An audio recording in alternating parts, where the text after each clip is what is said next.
রাত্রে আমরা সুখ নিদ্রা লাভ করি, আমরা স্বপ্ন দেখি, ভবিষ্যতের পরিকল্পনা করি, খুব ভালো লাগে।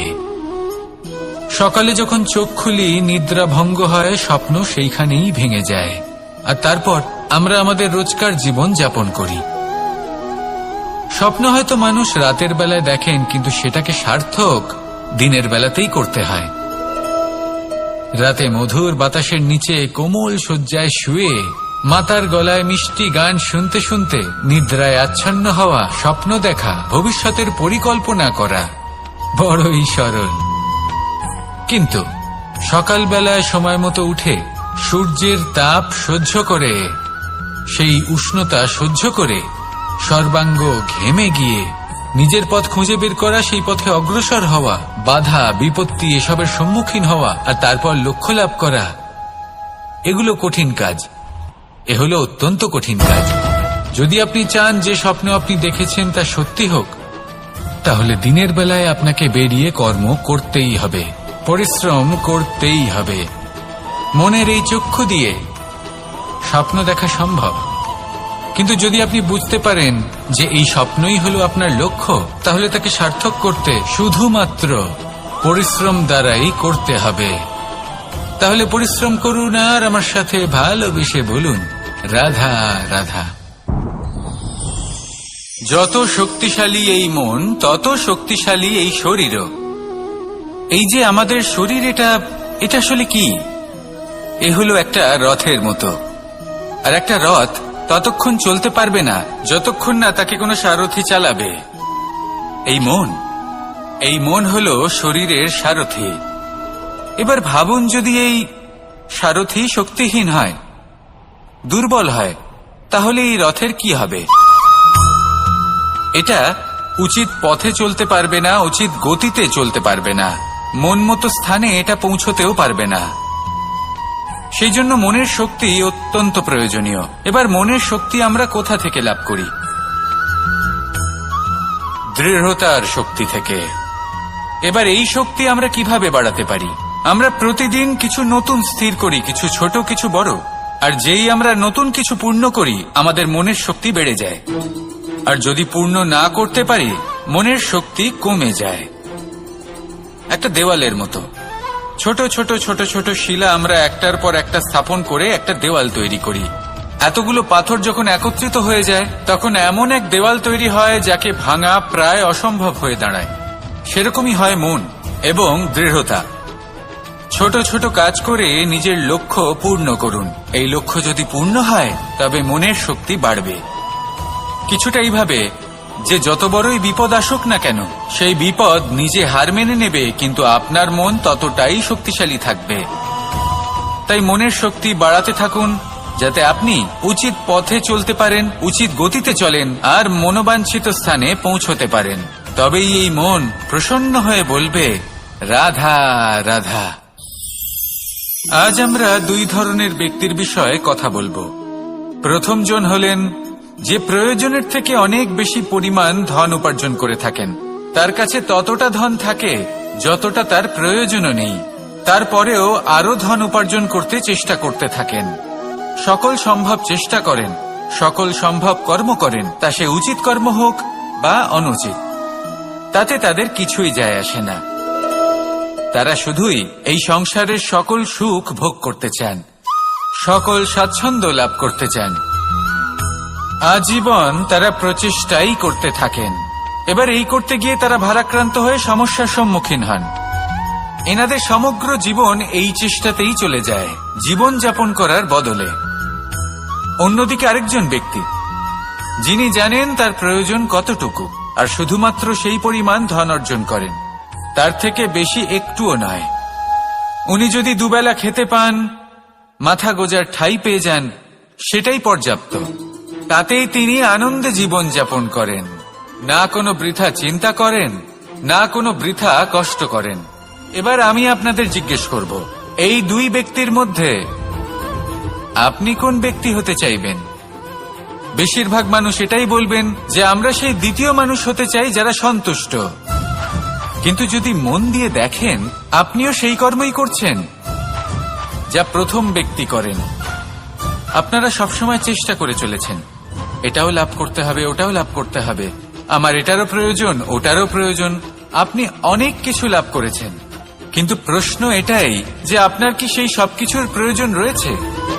এর উত্তর আপনার অন্তর্মনে রয়েছে। আপনার মন জানে যে আপনার প্রয়োজন কতটুকু। সেখানে গিয়ে দেখুন। সন্তুষ্টি মানুষকে আনন্দ দেয়। মানুষ যতটা সন্তুষ্ট হবে ততটাই সে আনন্দ লাভ করবে। এবার আপনাকে এই সিদ্ধান্ত নিতে হবে যে আপনি কখন আর কোথায় সন্তুষ্টি লাভ করবেন, কত কিছু লাভ করার পরে সন্তুষ্ট হবেন। এই উত্তর আপনি মন থেকে পাবেন। এই সমাজের চাহিদায় জড়িয়ে নিজেকে বিভ্রান্ত করবেন না। নিজের অন্তরের এই মিথ্যে অহংবোধকে প্রশ্রয় দিতে গিয়ে যদি আপনি এরকম প্রয়াস করতে থাকেন, তাহলে জীবনযাপন কখন করবেন? থেমে যান, শান্ত হয়ে যান, নিজের অন্তর্মনে নিমজ্জিত হয়ে দেখুন যে সন্তুষ্টি কোথায়। এই সন্তুষ্টি লাভ করুন। এই মন প্রসন্ন হয়ে বলবে, রাধা রাধা। কখনো কোনো বাগানের কোনো বৃক্ষকে দেখেছেন যেখানে সুগন্ধি ফুল থাকে, রসালো ফল থাকে? তখন মন প্রফুল্ল হয়ে ওঠে, মন থেকে সেই বৃক্ষের প্রতি ভালোবাসা জন্মায়। কিন্তু যিনি বাগানের মালিক, শুধুমাত্র তিনিই জানেন যে কিভাবে এই বৃক্ষকে আগলে রাখতে হয়, কিভাবে তার পরিচর্যা করলে এতে সুন্দর সুগন্ধি ফুল হবে, রসালো ফল হবে। কখনো কখনো প্রয়োজনের থেকে বেশি রোদ পেলে এই বৃক্ষগুলি শুকিয়ে যায়, প্রয়োজনের থেকে কম রোদ পেলেও এই বৃক্ষ কিন্তু শুকিয়ে যায়। প্রয়োজনের থেকে কম জল যদি পায়, এই বৃক্ষ শুকিয়ে যেতে পারে। প্রয়োজনের থেকে অতিরিক্ত জল যদি পায়, তখনও এই বৃক্ষের শিকড়গুলি নষ্ট হয়ে যেতে পারে। এবার এটাই কিন্তু আমাদের সংসারের সাথেও হয়। আমাদের সংসারের সকল প্রতিভাশালী ব্যক্তি, যেমন লেখক, বিচারক, প্রবক্তা, যোদ্ধা, এদের সবার ক্ষেত্রে এই কথাটাই প্রযোজ্য। যদি বেশি প্রশংসা করা হয় তাহলেও এরা হারিয়ে যাবেন। প্রয়োজনের থেকে বেশি যদি নিন্দা করা হয় তখনও তারা নত হয়ে পড়বেন। তাহলে আপনি এদের রক্ষা করুন এবং নিজেদেরও। মনে রাখবেন একটা কথা, জেনে রাখুন কখন কোন নিন্দায় আপনি লজ্জিত হবেন না, আর কখন কোন প্রশংসার দ্বারা নিজের মধ্যে অহংবোধ জাগ্রত করবেন না।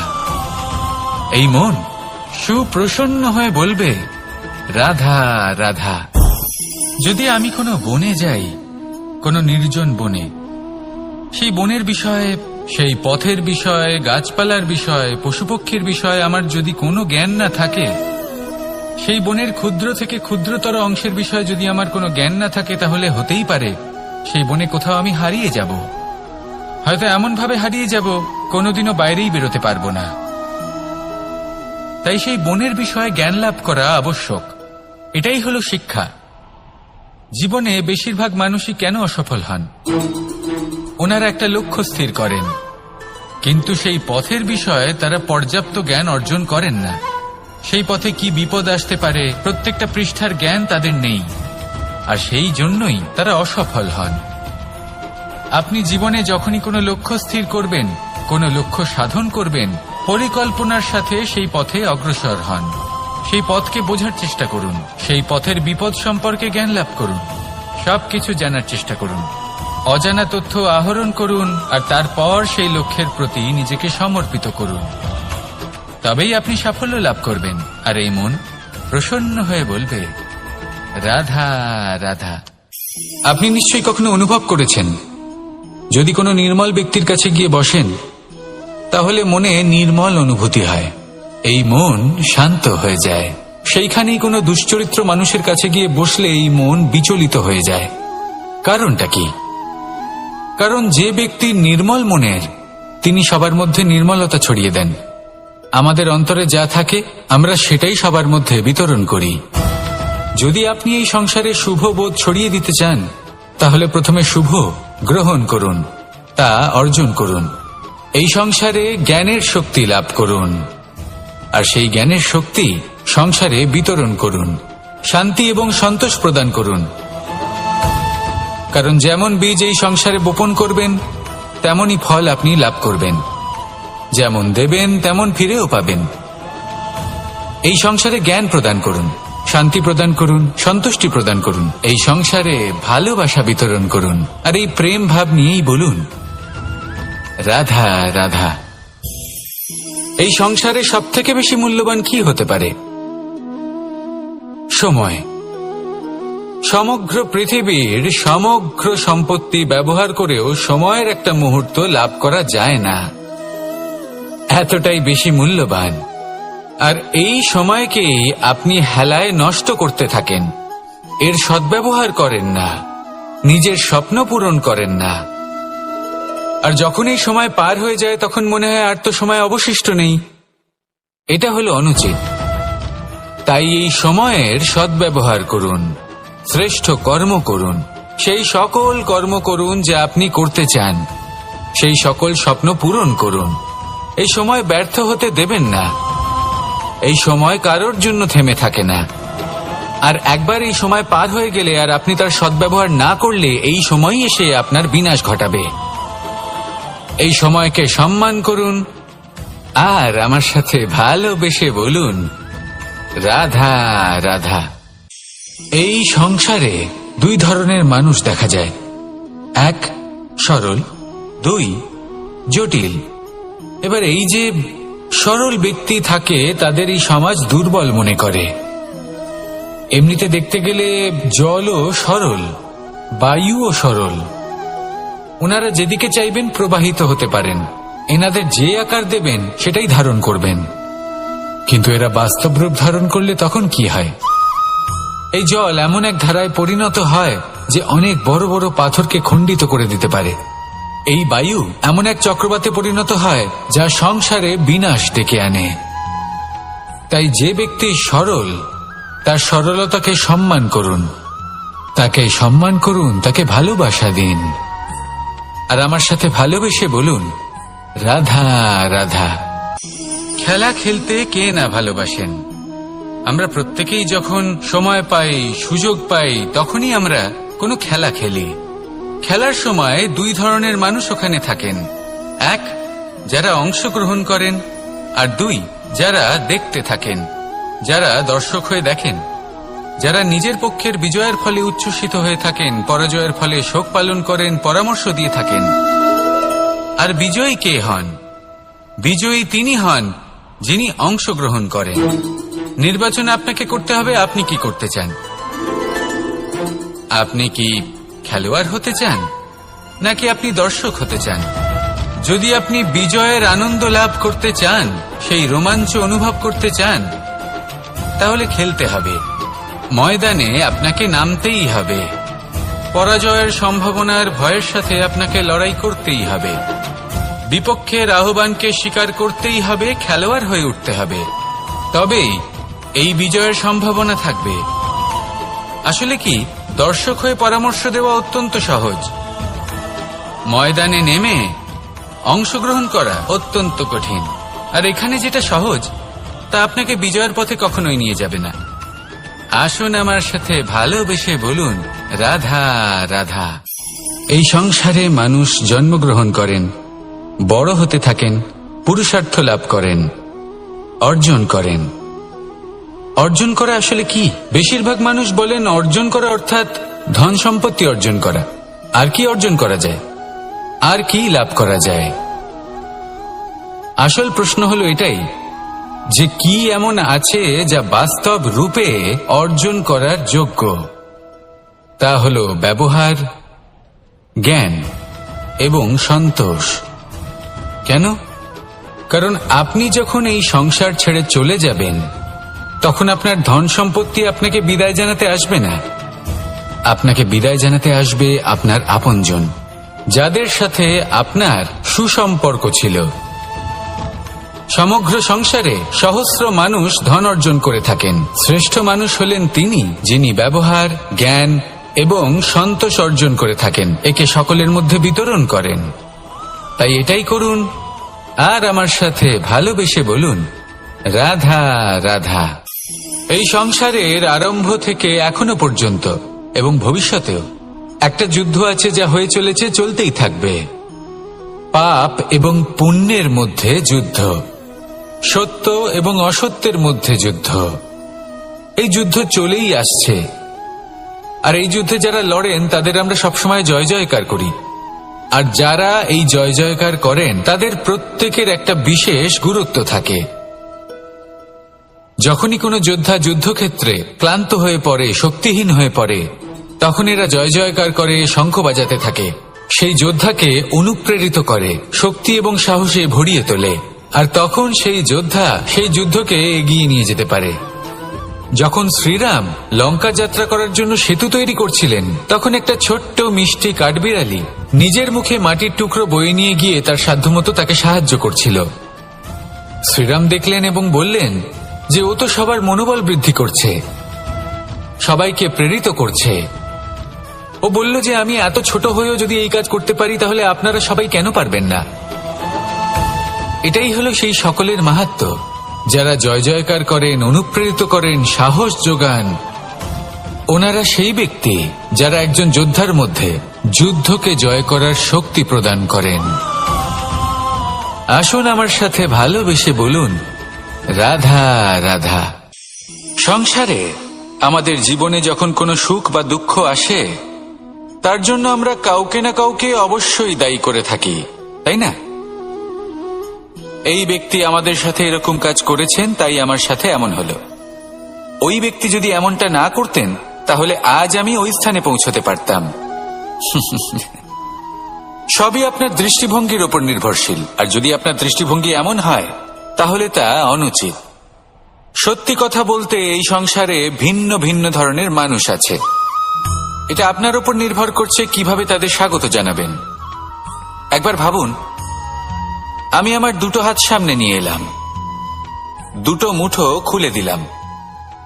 দুই প্রকারের মানুষ আসবেন, কিছু না কিছু দিয়ে যাবেন। এই মুঠো যদি আমি বন্ধ করে দিই, তাহলে না কেউ আমাকে কিছু দিতে পারবে, না আমার কিছু যাবে আসবে। নিশ্চয়ই বুঝতে পারছেন এই দুই ধরনের ব্যক্তি কারা এবং তারা কি দিয়ে যান। আমি যদি নিজের মুঠো খুলে দিই, তাহলে কিছু ভালো মানুষ আসবেন, আমাকে আনন্দ, সন্তুষ্টি, জ্ঞান প্রদান করে যাবেন, ভালো অভিজ্ঞতা দিয়ে যাবেন। কোনো খারাপ ব্যক্তি যদি আসেন, তাহলে তিনিও খারাপ অভিজ্ঞতা দেবেন, যার থেকে আমি শিক্ষা লাভ করব। এই সব কিছু আমি লাভ করতে পারি। মুঠো যদি বন্ধ করে রাখি, তাহলে আমি কিছুই পাবো না। দেখুন, এই সংসারে প্রত্যেকের জীবনে এইরকম। প্রত্যেকের জীবনে সবকিছুই আছে, ভালো খারাপ দুই মানুষই আছে, ভালো অভিজ্ঞতা আছে, খারাপ অভিজ্ঞতা আছে। নির্ভর করছে আপনার উপর যে আপনি কি করবেন, এনাদের স্বাগত কিভাবে জানাবেন, কার থেকে কি বুঝবেন, কি শিখতে পারবেন, আর কোন দৃষ্টিভঙ্গি নিয়ে অগ্রসর হবেন। এটাই নির্ধারণ করবে যে আপনার জীবন কেমন হবে। আসুন আমার সাথে ভালোবেসে বলুন, রাধা রাধা।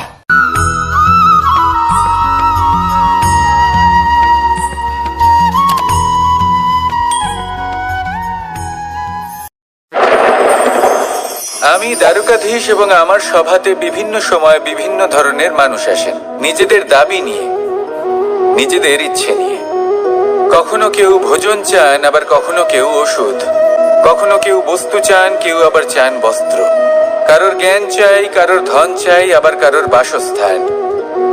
অনেক সময় আমি এই অনুরোধ, এই ইচ্ছে পূর্ণ করি না। এবার আপনি এটা ভাবতেই পারেন যে কৃষ্ণ তো তাহলে লোভী, ওর কাছে তো সবকিছুই রয়েছে, তারপরেও সে নিজের প্রজার ইচ্ছে পূর্ণ করে না, তাদের সমস্যাগুলি বুঝতে পারে না, তাদের সুখ স্বাচ্ছন্দ্য প্রদান করে না। আসল সত্য হলো এটাই যে কোনো সবল ব্যক্তি, যে কোনো গৃহস্থ ব্যক্তি যে কাজ করতে সক্ষম, তার পরিশ্রম দ্বারাই নিজের প্রয়োজনগুলি এবং ইচ্ছেগুলি পূরণ করা উচিত। এটা অত্যন্ত প্রয়োজনীয়, আর এগুলো তিনি করতে পারেন শিল্প, ব্যবসা, আচরণ অথবা জ্ঞানের ভিত্তিতে। এই পথে চলতে হবে, পরিশ্রম করতে হবে, তবেই সে কিছু অর্জন করতে পারবে। এবার এমন কোনো ব্যক্তি যার এই সব কিছুতে কোনো রুচি নেই, যে কিছুই করতে চায় না, সে কিছুই অর্জন করতে পারবে না। এবার এরকম কোনো ব্যক্তিকে যদি আমি কোনো বস্তু প্রদান করি, তাহলে কি হবে? সে পরাধীন হয়ে যাবে, আর সেটা উচিত হবে না। তাহলে কি করা উচিত? তাকে পথ দেখানো। তাকে বোঝাতে হবে যে কোন পথে চলে তুমি নিজের লক্ষ্য প্রাপ্ত করতে পারবে। শিল্প, জ্ঞান, আচরণ এবং ব্যবসা এই পথে কিভাবে চলে সেটা শেখাতে হবে। আর আমি সেটাই করি। তার ফলে কি হয়? ব্যক্তি স্বাধীন হয়ে যায়। সংসারে সে যা চাইবে তাই প্রাপ্ত করতে পারবে। কখনো কারোর থেকে কিছু চাইবার প্রয়োজন পড়বেই না। এই কথাটা সবসময় মনে রাখবেন। যখনই দান করবেন তা ভাবনা চিন্তা করে এমন ভাবে দান করবেন যাতে সামনের ব্যক্তি স্বাধীন হতে পারেন, পরাধীন নয়। আসুন আমার সাথে ভালোবেসে বলুন রাধা রাধা করতে শিখুন। পাণ্ডব। পাণ্ডবরা বন থেকে এসেছিলেন। ওনাদের কাছে না কোনো ধন ছিল, না কোনো সম্পদ, না বিদ্যা। নিজের পরিশ্রমের দ্বারা ওনারা বিদ্যা অর্জন করেছিলেন, আর তার দ্বারাই সম্পদ অর্জন করলেন আর ধনও অর্জন করলেন। এই পাণ্ডব ছিলেন অত্যন্ত কুশল এবং শক্তিশালী। যুধিষ্ঠির নিজের পরিশ্রম দ্বারা এমন জ্ঞান অর্জন করেছিলেন যে এই সংসার ওনাকে ধর্মরাজ যুধিষ্ঠির অভিহিত করেছিল। দেখতে গেলে পাণ্ডবদের কাছে সবকিছুই ছিল, কিন্তু যখন বিষয় এলো আরো ধন লাভ করার, তখন যুধিষ্ঠির, যিনি পাণ্ডবদের মধ্যে জ্যেষ্ঠ, তিনি সকল পাণ্ডবদের সাথে দ্যুতক্রীড়ায় অংশগ্রহণ করে ফেললেন। এর ফলে না শুধু ধনলক্ষ্মী, ধর্মলক্ষ্মী, বিবেক লক্ষ্মীকেও হারালেন, আর শুধু তাই নয়, নিজের গৃহলক্ষ্মী দ্রৌপদীকেও হারিয়ে ফেললেন। এর কারণ কি? ভুলে গেলেন খুব সহজ একটা কথা। এই সংসারে সম্মান এবং সাফল্য দুটোই পরিশ্রমের দ্বারা লাভ করতে হয়, কিন্তু দ্যুতক্রীড়ার এই খেলা আমাদের ভাগ্যের উপর নির্ভরশীল। এই সংসারে দুটি পথ রয়েছে। একটা পথ যেখানে কর্ম এবং পরিশ্রমের দ্বারা আপনি নিজের পথ নিজেই রচনা করতে পারবেন, আর দ্বিতীয় পথ হলো যেখানে এই ভাগ্য এক মুহূর্তে আপনাকে শিখরেও পৌঁছে দিতে পারে, আবার ধূলিসাৎ করে দিতে পারে। আপনি কোন পথ বাছবেন সেই চয়ন আপনারই। আসুন আর আমার সাথে ভালোবেসে বলুন রাধা রাধা। কোনো এক সময়ের ঘটনা এটা। মা এবং বাবা হাটে গিয়েছিলেন। তখন আমি আর দাদা গিয়েছিলাম গরু চড়াতে। আমরা বাড়ি ফিরে এলাম, আর মা সেই সময় একটা কাজ করতেন। যখনই হাটে যেতেন দরজা তালা বন্ধ করে যেতেন। উনি খুব ভালো করে জানতেন যে যদি ওনার এই মাখন চোর সঠিক সময় পৌঁছে যায় তাহলে এক ফোঁটাও মাখন ওনার অবশিষ্ট থাকবে না। এবার ঘটনা কিছুটা এরকম হলো যে মা আর বাবা মাঝে মাঝে হাটে যেতেন, তাই মাঝে মাঝেই দরজা তালা বন্ধ করতে হতো। যখন মা আর বাবা ফিরে এলেন তখন বাবা ভুলে গিয়েছিলেন যে এই চাবির গোছা থেকে ঠিক কোন চাবিটা দরজার তালা খোলার জন্য উপযোগী। উনি চেষ্টা করতে শুরু করে দিলেন। একটার পর একটা চাবি দিয়ে উনি চেষ্টা করতে থাকলেন, কিন্তু সেই দরজার তালা তো খুলতেই চাইছিল না। ওনার মাথা থেকে ঘাম পড়তে শুরু করলো। তখন মা বললেন যে তালা ভেঙে দেওয়া যাক। মা চলে গেলেন, আর বাবা বললেন না না দাঁড়াও, আর কিছু চাবি বাকি আছে, এটা হয়তো খুলতে পারবো। মা হাতুড়ি নিয়ে চলে এলেন সেই তালা ভাঙার জন্য, আর তখনই বাবা শেষ চাবিটা প্রয়োগ করলেন আর দরজার তালা খুলে গেল। যদি উনি চেষ্টা না করতেন তাহলে এই তালাটাও ভেঙে যেত আর চাবিটাও নষ্ট হয়ে যেত, ঠিক কিনা? এবার এই ঘটনাটা আমি দেখেছিলাম, আর আমার মনে হলো যে কখনো কখনো এই চাবির গোছার মধ্যে থেকে শেষ চাবিটাও কিন্তু জীবনের দরজা খুলে দিতে পারে। সেজন্য আপনি যদি জীবনে সাফল্য লাভ করতে চেষ্টা করেন, নিজের লক্ষ্যে পৌঁছতে চান, তাহলে হার মানবেন না। হয়তো দেখবেন আপনার পরবর্তী প্রচেষ্টা বা এই অন্তিম প্রচেষ্টা আপনাকে সাফল্যের পথে নিয়ে গেল। তাই নিরন্তর প্রচেষ্টা করতে থাকুন, জীবনে সাফল্য লাভ করুন। যজ্ঞের আগুনকে শুভ বলে মনে করা হয়, আর সেখানেই চিতার আগুনকে অশুভ মনে করা হয়। এমনটা কেন হয়? এখানে বিষয়টা হলো লক্ষ্য, বিচার এবং সঙ্গের। যখন আমরা যজ্ঞ করি তখন আমাদের লক্ষ্য কি হয়?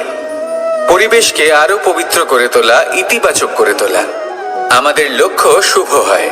তারপরে আসে বিচার। এই পরিস্থিতিতে সেই বিচার হলো অগ্নি। স্ফুলিঙ্গ থেকে তীব্র আকার ধারণ করে সমস্ত কাঠকে পুড়িয়ে দেয় এবং সুগন্ধ ছড়িয়ে দেয়। অর্থাৎ যদি আপনার লক্ষ্য শুভ হয় তাহলে তার নিজেই শুভ বিচারধারাকে আমন্ত্রণ জানায়। এই শুভ বিচার তখনই আসবে যখন আপনার সংকল্প শুভ হবে। অন্যদিকে হলো চিতার আগুন। এর লক্ষ্য কি? একটা দেহকে পরধামে পৌঁছে দেওয়া। সবার শেষে সবকিছু আপনার উপরে নির্ভরশীল যে আপনি কোনটা চয়ন করতে চান। আপনার লক্ষ্য যদি শুভ হয় তাহলে আপনার বিচার এবং সঙ্গতি আর তার পরিণাম সবই শুভ হবে। আসুন আর আমার সাথে ভালোবেসে বলুন, রাধা রাধা। এই সংসারের প্রত্যেক বস্তুর, প্রত্যেক পরিস্থিতির, প্রত্যেক আবেগের দুটি দিক আছে। এর মধ্যে পার্থক্য করা সম্ভব শুধুমাত্র দৃষ্টিভঙ্গির দ্বারা। যদি কোনো ব্যক্তি পর্বত শিখরে দাঁড়িয়ে থাকেন তাহলে উনি এটাই দেখতে পাবেন যে এই জলের ধারা সমুদ্রের দিকে বয়ে চলেছে। আরেক ব্যক্তি যিনি সমুদ্রের কাছে দাঁড়িয়ে আছেন তার এটাই মনে হবে যে এই জলের ধারা সমুদ্রের দিকে আসছে। এখানে বিষয়টা হলো দৃষ্টিভঙ্গির, আর এটাই সময়ের সাথেও হয়ে থাকে। অনেক সময় মানুষ চিন্তিত হয়ে পড়েন, ত্রস্ত হয়ে পড়েন যে তার কাছে হয়তো খুব কম সময় আছে, তাতে তিনি অনেক কিছুই করতে পারবেন না, আর একটু সময় থাকলে খুব ভালো হতো। তিনি এইভাবেও ভাবতে পারেন যে অল্প হলেও সময় বাকি তো রয়েছে, অর্থাৎ যা অবশিষ্ট আছে তাকে সংরক্ষণও করা সম্ভব, তাতে জীবন যাপনও করা সম্ভব। আর এটা নির্ভর করছে আপনার উপর। তাই দৃষ্টিভঙ্গি ইতিবাচক রাখুন। জীবনে দুই ধরনের আবেগ রয়েছে যার কোনো মূল্য নেই। আমার কথার অর্থ এটা নয় যে এদের কোনো গুরুত্ব নেই, গুরুত্ব যথেষ্টই রয়েছে, শুধু এদের জন্য আপনাকে কোনো মূল্য দিতে হয় না। প্রথম আবেগ হলো আনন্দ, প্রসন্নতা। এটা আপনি যে কোনো জায়গায় খুঁজে পেতে পারেন যদি আপনি খুঁজে পেতে চান। আপনি কোনো পুষ্পের সৌন্দর্য দেখে প্রসন্ন হতে পারেন। বায়ুর কারণে যখন একটি বৃক্ষ শিহরিত হয় সেটা দেখে আপনি প্রসন্ন হতে পারেন। একটা ছোট্ট শিশুর কলরব শুনেও আপনি প্রসন্ন হতে পারেন। একটা ক্রন্দনরত বালককে হাসিয়ে আপনি প্রসন্ন হতে পারেন। সবকিছু আপনার উপর নির্ভরশীল। সেখানে আরেকটি আবেগ হলো দুশ্চিন্তা। মানুষ বড়ই দুশ্চিন্তা করতে থাকে। আজ আমি এই কাজ করেছি, সেই বিষয়ে চিন্তা। আজ আমি এই কাজ করতে পারিনি, সেই বিষয়ে চিন্তা। কাল আমাকে এই কাজ করতে হবে, সেই নিয়ে চিন্তা। আমি কি সেই কাজটা করতে পারবো, সেই বিষয়েও দুশ্চিন্তা। চিন্তা সর্বত্র রয়েছে, যার জন্য মূল্য দিতে হয় না। যত চান আপনি একত্রিত করতে পারেন। একটা গুরুত্বপূর্ণ কথা মনে রাখবেন, প্রসন্নতা জীবনের একটা নতুন সূত্রপাত। সেখানে দুশ্চিন্তা হলো জীবনের চিতার সমান। এবার এই দুটি আবেগ হলো মূল্যহীন, দুটোই আপনার সামনে আছে। কোনটা চয়ন করবেন আপনি, দুশ্চিন্তা নাকি প্রসন্নতা? সিদ্ধান্ত আপনারই। আসুন আর আমার সাথে ভালোবেসে বলুন, রাধা রাধা। ধন, সম্পত্তি, এগুলো আসলে কি? এগুলো শুধু সেই মূল্য যার দ্বারা আমরা কোনো কিছু অর্জন করতে পারি। এবার এই ধনের দ্বারা এই সংসারে অনেক কিছু লাভ করা সম্ভব, কিন্তু সেই সব কিছুই শুধুমাত্র ভৌতিক বস্তুই হবে, ভৌতিক সামগ্রী, ভৌতিক সুবিধা। অর্থাৎ আপনার কাছে যতই ধন থাকুক তা আপনাকে শান্তির ঘুম এনে দিতে পারবে না, আপনাকে জীবনের বাস্তব সুখের অনুভূতি লাভ করাতে পারবে না, কারণ এগুলো ভৌতিক ধন। এই ভৌতিক বস্তুই অর্জন করাতে সক্ষম। বাস্তবিক ধন কি? যদি এই প্রশ্ন আপনার মনে আসে তাহলে তার উত্তর আমি আপনাকে দেব একটা উদাহরণের মাধ্যমে। কখনো আপনি শুনে থাকবেন যে একজন পিতা আজীবন অনিষ্ট করেন, অনর্থ করেন, খারাপ কাজ করেন শুধু ধন অর্জনের জন্য। তিনি ভাবেন যে আমি ধন অর্জন করব আর নিজের সন্তানকে একটা উজ্জ্বল ভবিষ্যৎ প্রদান করব, একটা সুখ স্বাচ্ছন্দ্যময় জীবন দান করব। এবার সন্তান যখন জন্ম লাভ করে তখন সে ভাগ্যের জোরে সেই ধন ভোগ করে। যেরকম সে পায় সেরকমই তার ব্যবহার সে করে। কখনো আপনি এটাও দেখে থাকবেন যে সেই সন্তান সমস্ত ধন নষ্ট করে ফেলে, আর সেই পিতা যিনি সমস্ত ধন সঞ্চয় করেছেন যিনি সেই ধনের প্রভু আজ সেই ধনের প্রহরী হয়ে রয়েছেন। এবার এরকম কেন হয়? এরকম তখনই হয় যখন সেই পিতা বুঝতেই পারেন না যে তার জীবনের আসল ধন কি। সেই আসল ধন তার সন্তানকে সে দিতেই পারে না। যদি পিতা তার সন্তানকে কর্মের জ্ঞান দিতে পারেন, উচিত কোনটা অনুচিত কোনটা সেই শিক্ষা দিতে পারেন, সংস্কারের প্রকৃত শিক্ষা দিতে পারেন, তবে সেটা ধনের থেকে অনেক বেশি গুরুত্বপূর্ণ। এটাই হলো জীবনের বাস্তব ধন। আপনি সেই কথা তো অবশ্যই শুনে থাকবেন, কুসন্তান হলে ধন সঞ্চয় করে কি হবে, সুসন্তান হলে ধন সঞ্চয় করে কি হবে। সন্তান যদি কুপুত্র হয় তাহলে সব নষ্ট করে ফেলবে, আর সন্তান যদি সুপুত্র হয় তাহলে ধন থাকুক না থাকুক সে নিজেই কর্মের পথে অগ্রসর হয়ে ধন অর্জন করবে আর নিজের জন্য এক উজ্জ্বল ভবিষ্যৎ গড়ে তুলবে। তাই সন্তানকে সম্পদ দেওয়ার আগে কর্মের জ্ঞান দান করুন, সুশিক্ষা দিন, কারণ এটাই হলো জীবনের প্রকৃত ধন। আসুন আর আমার সাথে ভালোবেসে বলুন, রাধা রাধা। একবার একটা শেয়াল বনে বিচরণ করছিল। ও একটা ছোট্ট শাবক দেখতে পেল। ও ভাবলো, আজ একেই আমি খাবার হিসেবে গ্রহণ করব। আশেপাশে দেখলো কেউ দেখছে না তো, কেউ ছিল না, আর সেই শাবকের উপর আক্রমণ করলো, যা হলো একটা ঘোর অপরাধ। বনের নিয়ম অনুসারে আপনি কখনোই শাবকের উপর আক্রমণ করতে পারেন না। তারপর এই খবরটা যখন রাজা সিংহ জানতে পারলেন, সভার আয়োজন করলেন। কিন্তু সেখানে শেয়াল বলল, আমি তো এরকম কিছু করিনি। কিন্তু যদি আপনি এরকম বলেন, কোনো প্রমাণ দিন, এর কোনো সাক্ষী আছে? তখন রাজা সিংহ পেঁচাকে ডেকে পাঠালেন, যে সেই মুহূর্তে বৃক্ষের শাখার ওপর বসেছিল, সে সব কিছু দেখেছিল। পেঁচা সব সত্যি কথা বলল, আর শেয়ালকে মৃত্যুদণ্ড দেয়া হলো। এবার এই কাহিনী আমি আপনাকে কেন শোনালাম? কারণ মানুষও কখনো কখনো এরকম কর্ম করেন যা শিয়াল করেছে। এটা ভাবেন কেউ দেখছে না যখন আমি অনুচিত কর্ম করতেই পারি, কিন্তু না, আপনি যাই করুন না কেন, কেউ না কেউ অবশ্যই তা দেখছে। কোনো ব্যক্তি না হলেও কোনো প্রাণী, না হলে কোনো যক্ষ বা দেব বা প্রেত। যদি এনারা কেউ না দেখেন, তাহলে ধরিত্রী মাতা দেখেন, যেখানে দাঁড়িয়ে আপনি সেই কর্ম করছেন, তাই না? তাই একটা কথা সবসময় মনে রাখবেন, কে দেখছেন কে দেখছেন না সেই বিষয়ে ভাবা ছেড়ে দিন। এটা খুব সহজ কথা। আপনি যদি উচিত কর্ম করেন, উচিত ফল পাবেন। যদি অনুচিত কর্ম করেন, তাহলে আপনি অনুচিত ফল অবশ্যই পাবেন।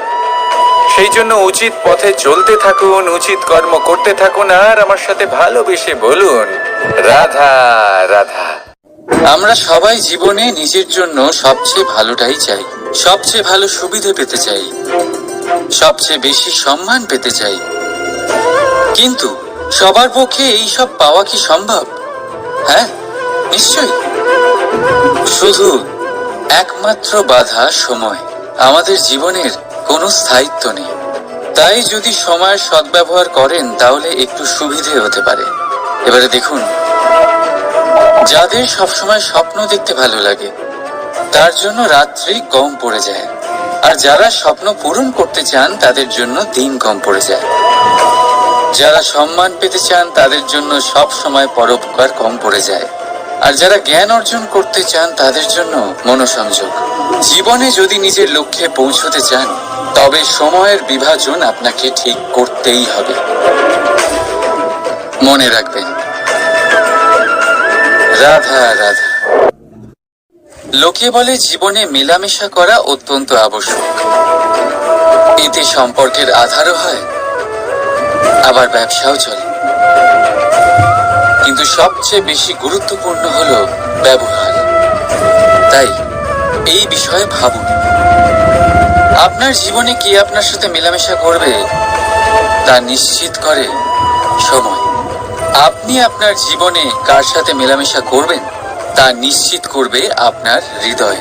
আপনি যাদের সাথে মিশছেন, তাদের হৃদয়ে আপনি কতক্ষণ থাকবেন তা নিশ্চিত করবে আপনার ব্যবহার। নিজের ব্যবহার ভালো রাখুন, সব ভালোই হবে।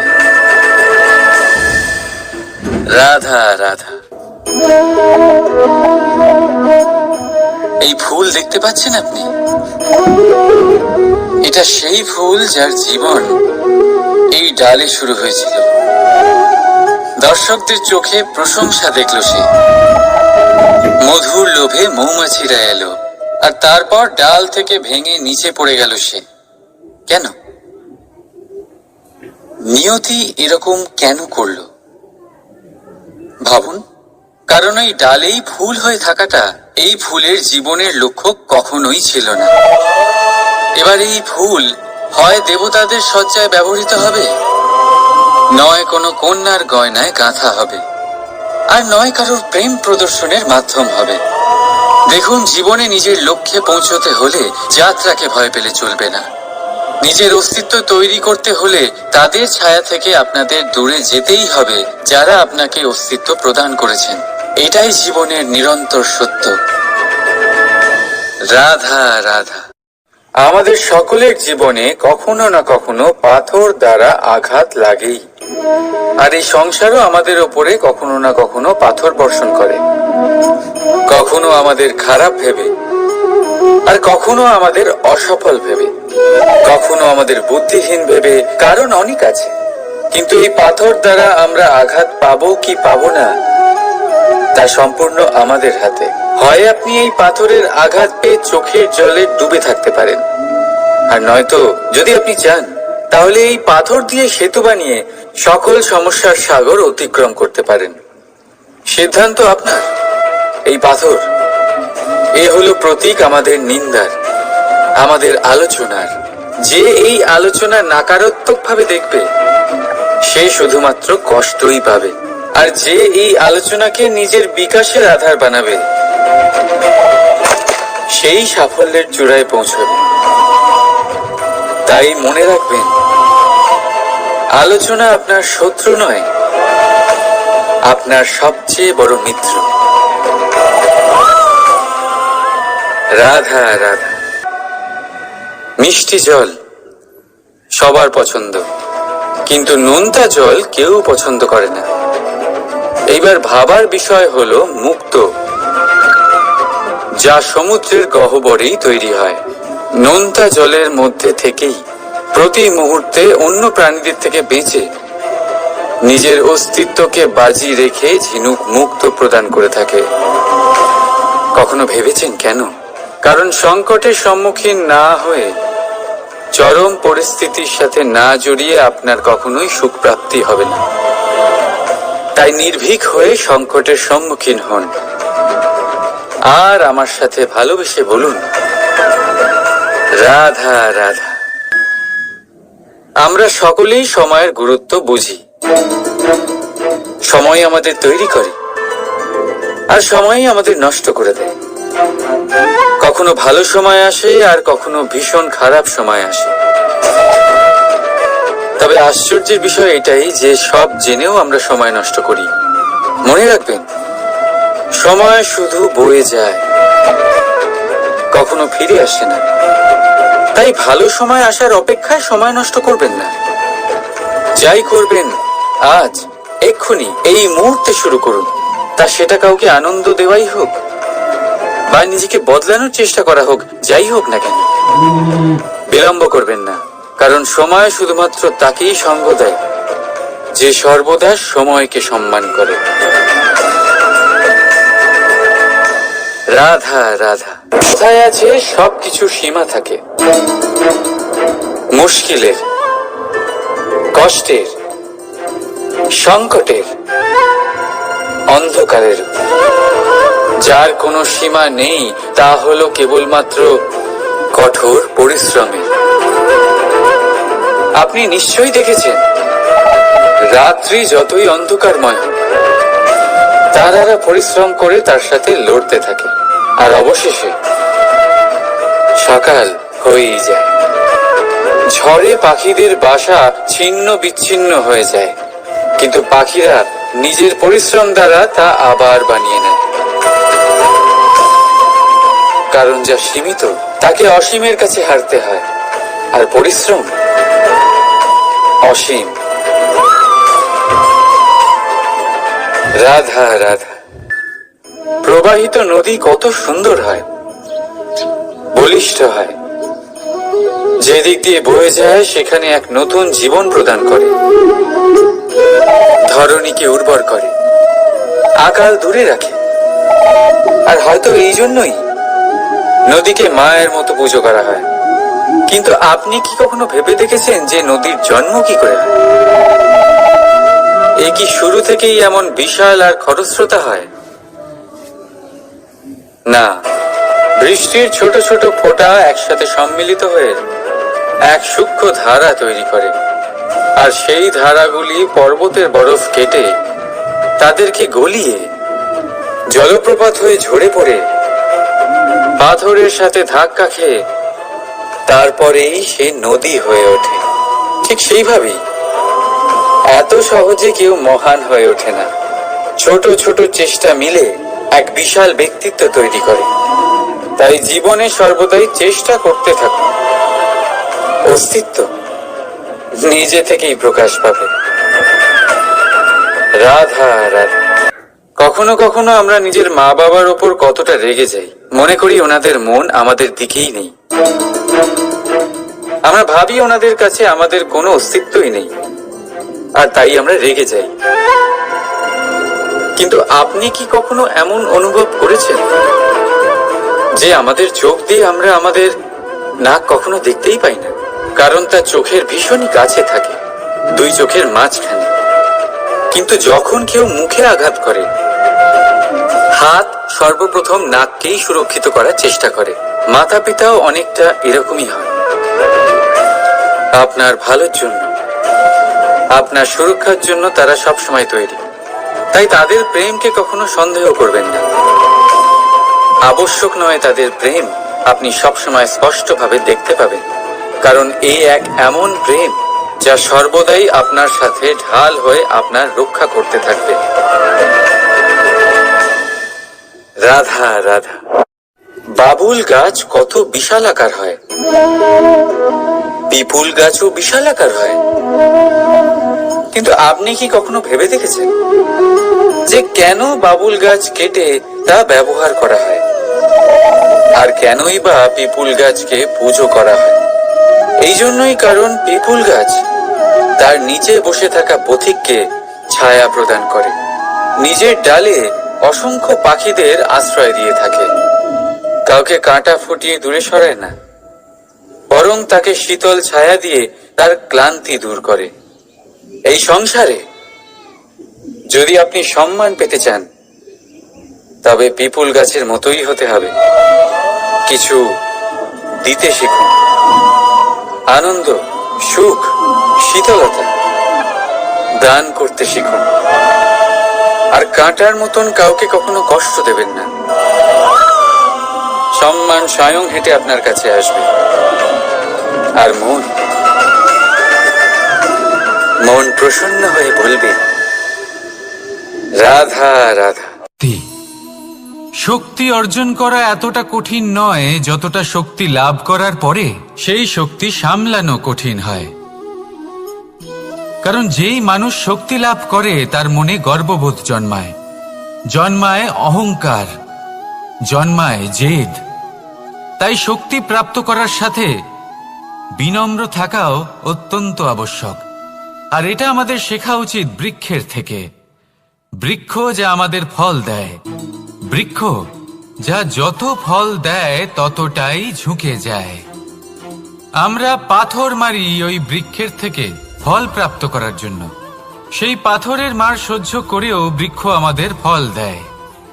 কোনো গর্ববোধ নেই, কোনো অহংকার বোধ নেই। আর সেই জন্য এই বৃক্ষের পুজো করা হয়। এটাই হলো মাহাত্ম্য শক্তির সাথে বিনম্রতার। যদি এই শক্তি সৃজন করে থাকে, সাহায্য করে থাকে, সম্বল হয়ে থাকে, তবেই সেই শক্তি উপযুক্ত। আর নয়তো সেই শক্তি একদিন আপনাকে আসক্ত অবশ্যই করবে। তাহলে শক্তি অবশ্যই অর্জন করুন, কিন্তু তার সাথে সেই শক্তি সামলানোর মতো বিবেকও আপনাকে অবশ্যই জাগ্রত করতে হবে। তাহলে আসুন আমার সাথে ভালোবেসে বলুন, রাধা রাধা।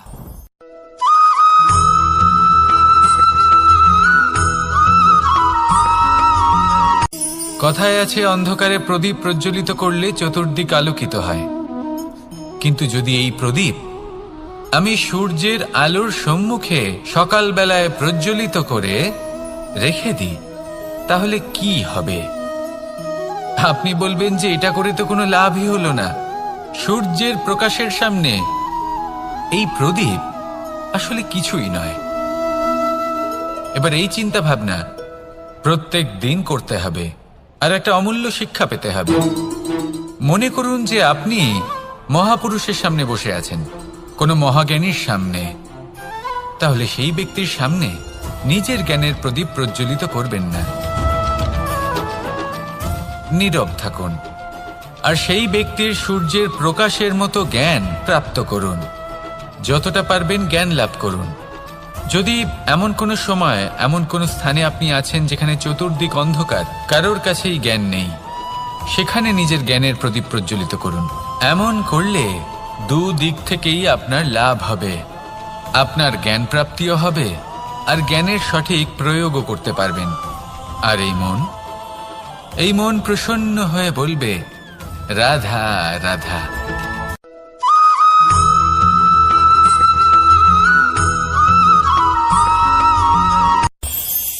এই সংসারে আমরা প্রকাশ কোথা থেকে পাই? এর উত্তর বড়ই সরল। ভোরে যখন সূর্যোদয় হয় তখন প্রকাশের কিরণ আমাদের ঘরে এসে পৌঁছয়। এইভাবেই আমরা প্রকাশ লাভ করি। এবার এই প্রকাশের আলোতেই আমরা সারাদিনের কাজ সম্পন্ন করি। সন্ধে হয়ে যায়, সূর্যাস্তও হয়ে যায়, আর আমাদের ঘর যাতে অন্ধকার না হয় তার জন্য আমরা একটা প্রদীপ প্রজ্বলিত করি। এটাই ঘটে আমাদের জীবনেও। এবার প্রবাহমান আয়ুর সাথে আমরা আমাদের অন্তরে যদি একটা প্রদীপ প্রজ্বলিত করে নিই, তাহলে বিষয়টাই অন্যরকম হবে। এবার আপনি বলবেন কোন প্রকাশের কথা বলছি যা আমাদের অন্তরে জাগ্রত করা সম্ভব? আমাদের আত্মার মাঝে প্রেমের প্রকাশ জাগ্রত করার কথা বলছি। কারণ আমাদের এই জীবন এও হলো দিনের আলোর মতো। আজ প্রকাশ আছে, কিন্তু কোনোদিন অবশ্যই অস্ত হবে। কিন্তু অস্ত হবার আগে যদি আমরা আমাদের আত্মার মাঝে প্রেমের এই প্রকাশ উজ্জ্বলিত করে নিই, তাহলে আমাদের সন্ধ্যাকালও আমরা আনন্দে এবং প্রেমে যাপন করব। তাহলে আসুন আর আমার সাথে ভালোবেসে বলুন, রাধা রাধা।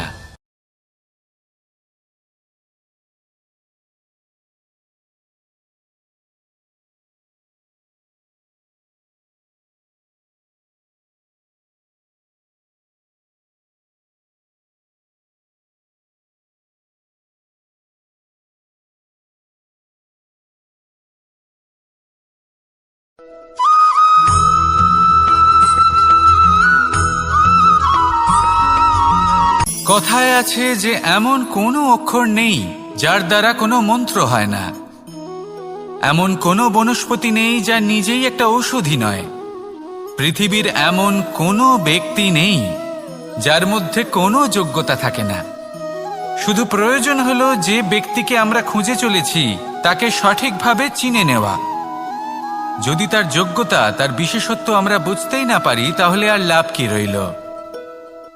এই সংসারে এমন অনেক ব্যক্তি রয়েছেন যারা ছোট ছোট অসফলতার কারণে আপনাকে এটা বলে দেবে যে আপনি কোনো কাজের নন, আপনি হলেন মূর্খ, আপনি কিছুই করতে পারবেন না।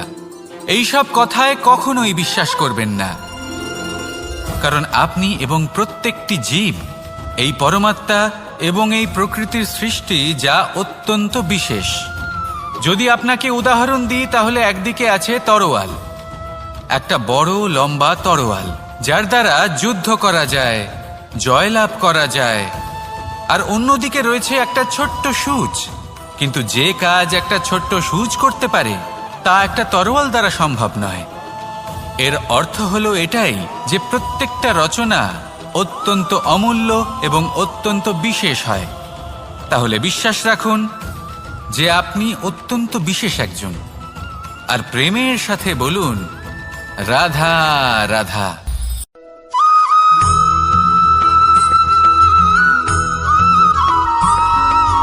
জীবনে যখন কোনো ব্যক্তি নিজের লক্ষ্য প্রাপ্তির জন্য নিরন্তর পরিশ্রম করতে থাকেন, চেষ্টা করতে থাকেন তখন তিনি কষ্ট অনুভব করেন, কখনো শারীরিক কষ্ট, কখনো মানসিক কষ্ট। এবার উনি এটা ভাবতে থাকেন যে আমি কি উচিত করছি নাকি অনুচিত করছি। কারণ অন্যদিকে এমন একজন ব্যক্তিও আছেন যিনি একদমই পরিশ্রম চেষ্টা করছেন না। তিনি মদিরা পান করেন, বিলাসিতায় জীবন কাটান, অলস প্রকৃতির হয়ে ওঠেন, নিদ্রাতে বিলীন হয়ে থাকেন আর ভাবেন যে তিনি সুখ লাভ করছেন। কিন্তু এরকম কেন হয়? কারণ যখন আমরা সৎ পথে থাকি, উচিত পথে চলি, লক্ষ্য প্রাপ্ত করার জন্য চেষ্টা করতে থাকি, তখন আমাদের ভেতরে থাকা নেতিবাচক শক্তি এবং পাপ এই দেহকে ত্যাগ করে দেয়। আর এই অনুভূতিটাই আমাদের দুঃখের অনুভূতি দেয়, কষ্ট দেয়। এবার সেখানে যদি আমরা কুপথে চলি, অনুচিত পথে চলতে থাকি, তাহলে আমাদের ভেতরে থাকা পুণ্য এবং ধনাত্মক শক্তি আমাদের দেহ ত্যাগ করে দেয়। আর এই অনুভূতির কারণেই আমরা সুখ অনুভব করি। কিন্তু কখনো ভাববেন যে এই সুখ বেশি সময় পর্যন্ত থাকে না। সেই জন্য সবসময় মনে রাখবেন, যদি আপনি জানেন যে এটাই আপনার লক্ষ্য, এটাই উচিত পথ, শুভ পথ, তাতে নিরন্তরভাবে এগিয়ে যেতে চেষ্টা করতে থাকুন। এই কষ্ট আপনাকে সুখের পরাকাষ্ঠায় কখন পৌঁছে দেবে তা আপনি জানতেই পারবেন না। আসুন আমার সাথে ভালোবেসে বলুন, রাধা রাধা।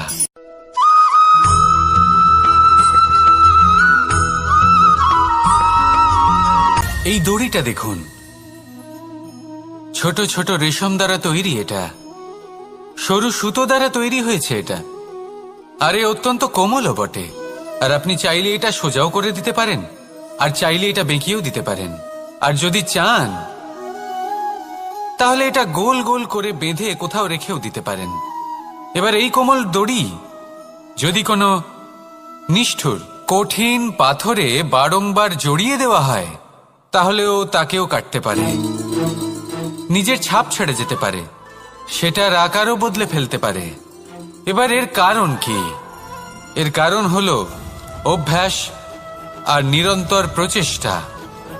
যদি আপনিও চেষ্টা করেন আর নিরন্তর কর্ম করে যান, তাহলে আপনার প্রারব্ধ পাথরের মতো কঠিনই হোক না কেন, তাতে ভাঙন ধরিয়েও আপনি নিজের লক্ষ্যে অবশ্যই পৌঁছতে পারবেন। একটা গুরুত্বপূর্ণ কথা মনে রাখবেন, সুকর্মের অভ্যাস আর নিরন্তর প্রয়াস, এই হলো সাফল্যের মন্ত্র। তাহলে জীবনে এই মন্ত্র আনুন আর আমার সাথে ভালোবেসে বলুন, রাধা রাধা।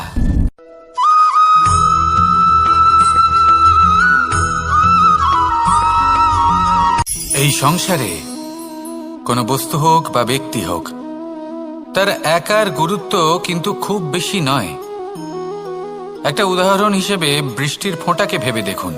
যদি একটি বৃষ্টির ফোঁটা হয় তাহলে তার খুব বেশি গুরুত্ব থাকে না, কিন্তু যখন সহস্র বৃষ্টির ফোঁটা মেঘের মধ্যে দিয়ে ঝরে পড়ে, তখন সেটা বর্ষার রূপ ধারণ করে। সেই বর্ষা যা এই প্রকৃতিকে শান্ত করে। সেইভাবেই পাথরের ছোট টুকরো, তার খুব বেশি গুরুত্ব থাকে না, কিন্তু যখন অসংখ্য পাথরের টুকরো একত্রিত হয় তখন তা পর্বতের আকার ধারণ করে। সেইভাবেই কিছু মানুষ যখন একত্রিত হন তখন তৈরি হয় পরিবার, কিছু পরিবার যখন একত্রিত হয় তখন তৈরি হয় সমাজ, যখন অনেক সংখ্যক সমাজ একত্রিত হয় তখন তৈরি হয় রাজ্য।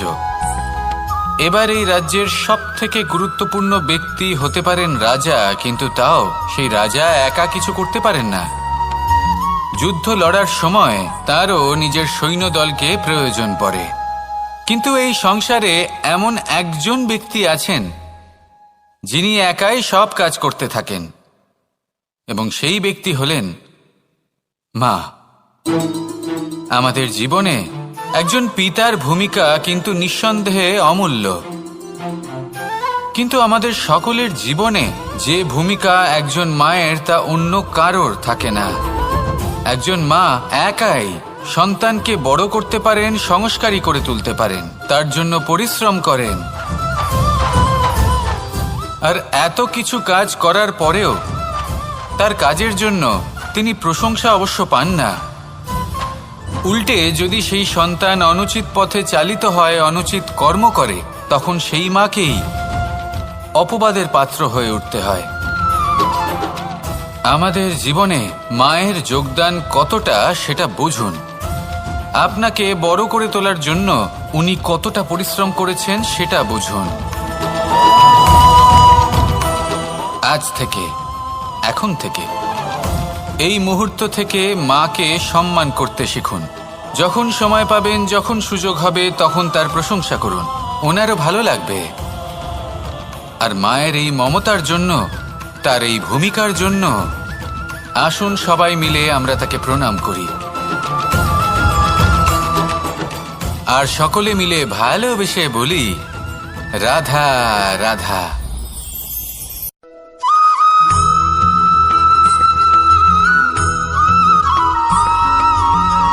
আপনি কখনো কোনো বাজকে নিজের বাসা বানাতে দেখেছেন? এই বাজ যখনই কোনো বাসা বানায় তখন উঁচু গাছের ডালে বা কোনো পর্বতের শিখরে বাসা বানায়, অনেক উচ্চতায়। আর সেখানে তার সন্তানও জন্মগ্রহণ করে। যখন এই সন্তানেরা জন্মায় তখন এই বাজ খুবই ভালোবেসে এবং খুব সাবধানে এদের পালন পোষণ করে। নিজের ঠোঁট দিয়ে তাদের ঠোঁটে খাবার পরিবেশন করে। কিন্তু যেই সেই সন্তানেরা হৃষ্টপুষ্ট হয়ে যায় এবং সেই কথা বাজ নিজে বুঝতে পেরে যায়, সেই বাজ নিজেই সেই বাসা ছিন্ন ভিন্ন করে দেয়। সেই সন্তান যাদের সবেমাত্র ডানা গজিয়েছে, কিভাবে উড়তে হয় তারা জানে না, সেই সন্তানগুলিকে উচ্চতা থেকে ঠেলে দেয়। সেই সন্তান প্রথমে ভয়ভীত হয়ে যায়। তারা সামনে মৃত্যুকে দেখতে পেয়ে ভয়ের কারণে তাদের ডানা ঝাপটাতে থাকে। আর সেই প্রক্রিয়াতেই সেই সন্তানগুলি উড়তে শুরু করে দেয়। এবার এই ঘটনায় আমরা কি শিক্ষা পেতে পারি? এটাই, যদি আপনি মাতা পিতা হন তাহলে নিজের সন্তানকে অবশ্যই স্নেহ করুন, কিন্তু তাদেরকে নিজের আঁচলের তলায় বেঁধে রাখবেন না। যদি আপনি চান আপনার সন্তান জীবনে উন্নতি করুক, তাহলে নিজের মুঠো থেকে তাদের স্বতন্ত্র করে দিন। এই সংসারে সংঘর্ষ করতে দিন। সেই সন্তান নিজেই বুঝতে পারবে যে জন্মের সময় পাওয়া ডানা কি করে ব্যবহার করতে হয়। আর আপনার চোখের সামনে আপনার সন্তান এই আকাশে উড়তে থাকবে। তাহলে আসুন আমার সাথে ভালোবেসে বলুন, রাধা রাধা।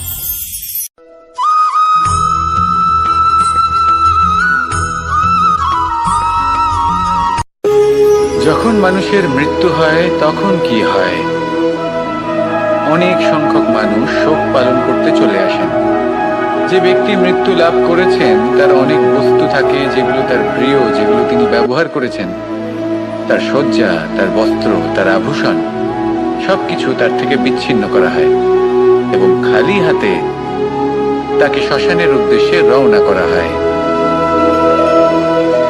আমি আপনাকে এই প্রশ্ন করতে চাই, আপনি এই সংসারে কি অর্জন করেছেন? ধন সম্পত্তি, বস্ত্র, আভূষণ, এই সব কিছু যে আপনি অর্জন করেছেন, আপনার মৃত্যুর পরে তা আপনার থেকে দূর হয়ে যাবে। এর উত্তর হলো একটাই, আপনার কর্ম। শুধু সেটাই আছে যা একান্ত আপনার, আর শুধু সেটাই এই সংসার থেকে চলে যাওয়ার পরেও সংসারেই জীবিত থাকবে। যদি আপনি দুষ্কর্ম করেন তাহলে এই সংসার আপনাকে একটি অনুচিত উদাহরণ হিসেবে মনে রাখবে যে এই ব্যক্তি খুব পাপী ছিল, অনুচিত কর্ম করতেন। যে পথে তিনি চলেছেন সেই পথে কারোর চলা উচিত নয়। সেখানেই যদি আপনি সৎকর্ম করেন তাহলে সংসার চিরকাল এটাই বলবে যে খুব ভালো মানুষ ছিলেন, সবাইকে ভালোবাসতেন, সবাইকে সাহায্য করতেন, আমার খুব প্রিয় মানুষ ছিলেন। এটাই হলো শ্রেষ্ঠ কর্ম। সেই জন্য জীবনে শুধুমাত্র ধন সম্পত্তি, আভূষণ এই সব অর্জন করতে গিয়ে নিজের মনোনিবেশ করবেন না। শ্রেষ্ঠ কর্ম করুন। সংসার থেকে চলে যাওয়ার পরেও এই কর্মই এই সংসারে আপনাকে জীবিত রাখবে। আসুন আমার সাথে ভালোবেসে বলুন, রাধা রাধা।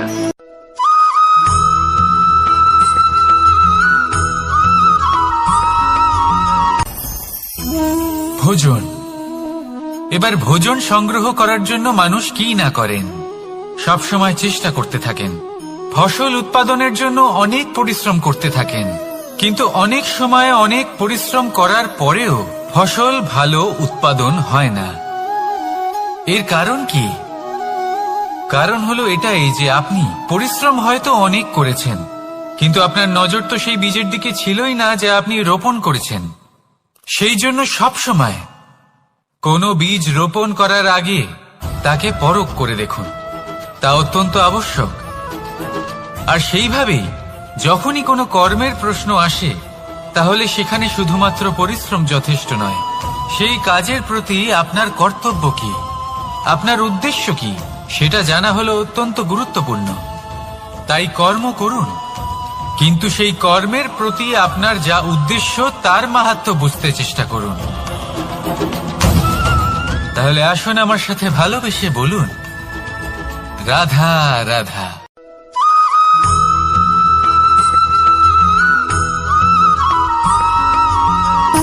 সুখ, দুঃখ এবং শক্তি, এই তিন হলো এই সংসারের ত্রিদেবের মতো। আমাদের জীবনে যা কিছু ঘটছে এই তিনটির ভিত্তির উপরেই হচ্ছে। আসলে এই সংসারের একটা নিয়ম আছে, যখনই আপনি কিছু লাভ করেন এই সংসার আপনার পরীক্ষা নেয়। এটা জানার জন্য আপনার পরীক্ষা নেয় যে আপনি যা কিছুই লাভ করেছেন আপনি কি আদৌ সেটার যোগ্য কিনা। ঠিক সেইভাবেই এই সুখ, দুঃখ এবং শক্তি আপনার পরীক্ষা নিয়ে থাকে। যখন সুখ আসে তখন সে আপনার পরীক্ষা নেয় যে আপনার মধ্যে অহংবোধ জাগ্রত হয়নি তো। যদি অহংবোধ চলে আসে তাহলে সুখ সেখানেই সঙ্গ ত্যাগ করে। দুঃখ আপনার ধৈর্যের পরীক্ষা নিতে থাকে, আর যদি আপনার মধ্যে ধৈর্য না থাকে তাহলে এটা আপনাকে আরো বেশি দুঃখের গভীর অন্ধকারে ঠেলে দেবে। সেখানে শক্তি পরীক্ষা নেয় আপনার বিনম্রতার। যদি আপনি বিনম্র না হন তাহলে হয় এই শক্তি আপনার সঙ্গ ত্যাগ করবে, নয় এই শক্তি বিনম্রতার অভাবে আপনার পতনের কারণ হতে পারে। এই সংসারে যে কোনো ব্যক্তি যিনি এই পরীক্ষায় উত্তীর্ণ হয়ে থাকেন এই জীবনে তিনি সাফল্য লাভ করেন। আসুন আমার সাথে ভালোবেসে বলুন, রাধা রাধা।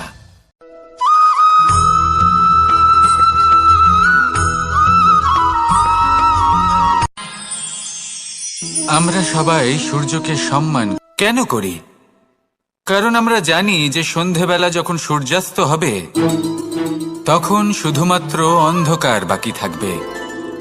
ঠিক কিছুটা এরকমই হয় আমাদের মাতা পিতাও, যিনি আমাদের জন্ম দেন, আমাদের ভরণ পোষণ করেন, আমাদের বড় করেন, আমাদের প্রেম প্রদান করেন।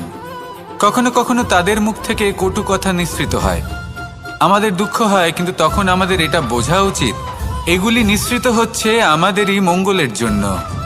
যেমন সূর্যদেব, উনিও উত্তাপ দিয়ে থাকেন আমাদেরই মঙ্গলের জন্য, যাতে ফসল পাকতে পারে, যাতে জল বাষ্প হয়ে মেঘ হতে পারে, বৃষ্টি হতে পারে, আর এই সংসারে নিরন্তর জলের প্রবাহ থাকে। আমাদের মাতা পিতা, তাদের কঠোর আচরণ, তাদের কঠোর অনুশাসনের পেছনে লুকিয়ে থাকে ওনাদের ভালোবাসা। আমাদের তা বুঝতে হবে, সসম্মানে ওনাদের গ্রহণ করতে হবে। কারণ ঠিক সূর্যাস্তের পরে যেমন চতুর্দিক অন্ধকারচ্ছন্ন হয়ে যায়, তেমনি আমাদের জীবন থেকে যখন আমাদের মাতা পিতা চলে যায় তখন আমাদের জীবনেও শুধু এবং শুধুমাত্র অন্ধকারই ছেয়ে থাকে। সেই জন্য নিজের মাতা পিতাকে সম্মান করুন, ওনাদের ভালোবাসা প্রদান করুন। এই মন আর এই জীবন প্রসন্ন হয়ে বলবে, রাধা রাধা।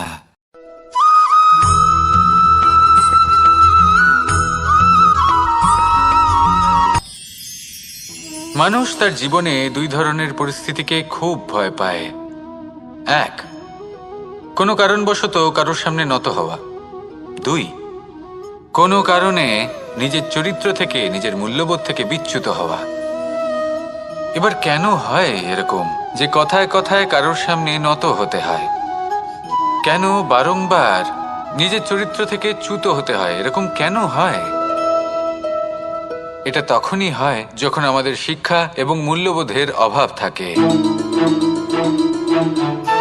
যদি মানুষের মধ্যে প্রকৃত শিক্ষা থাকে তাহলে এই সংসারে কোনো সময় এবং কারোর সামনেই নত হওয়ার কোনো প্রয়োজন নেই। যদি মানুষের মধ্যে মূল্যবোধ থাকে তাহলে তাকে নিজের মূল্যবোধ বা চরিত্র থেকে বিচ্যুত হতে হয় না, তা সে যাই হয়ে যাক না কেন। কোনো বালককে যদি জন্ম থেকেই সুশিক্ষার অধিকারী করা হয়, শিক্ষিত করা হয়, মূল্যবোধের অধিকারী করা হয়, তবে সে এই সংসারে এমন কর্ম করবে যাতে সে নিজেকে, নিজের পরিবারকে, সমগ্র সমাজকে গর্বিত করতে পারে। শিক্ষা লাভ করুন, মূল্যবোধ লাভ করুন এবং আমার সাথে ভালোবেসে বলুন, রাধা রাধা।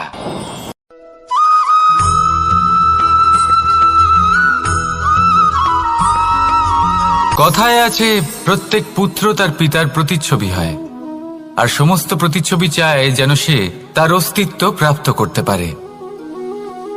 পুত্র চায় সে যেন তার পিতার মতো হয় বা কখনো কখনো তার থেকেও শ্রেষ্ঠ হয়। সেটা কোনো অনুচিত ব্যাপার নয়।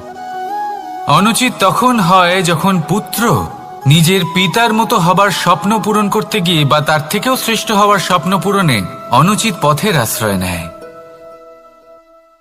কারণ তারপরে সে তার পিতার গুণগুলি আত্মসাৎ করতে চায় না। সে শুধুই এটা চায় যে সংসারের চোখে যেন আমি শ্রেষ্ঠ প্রমাণিত হই। এটা অনুচিত।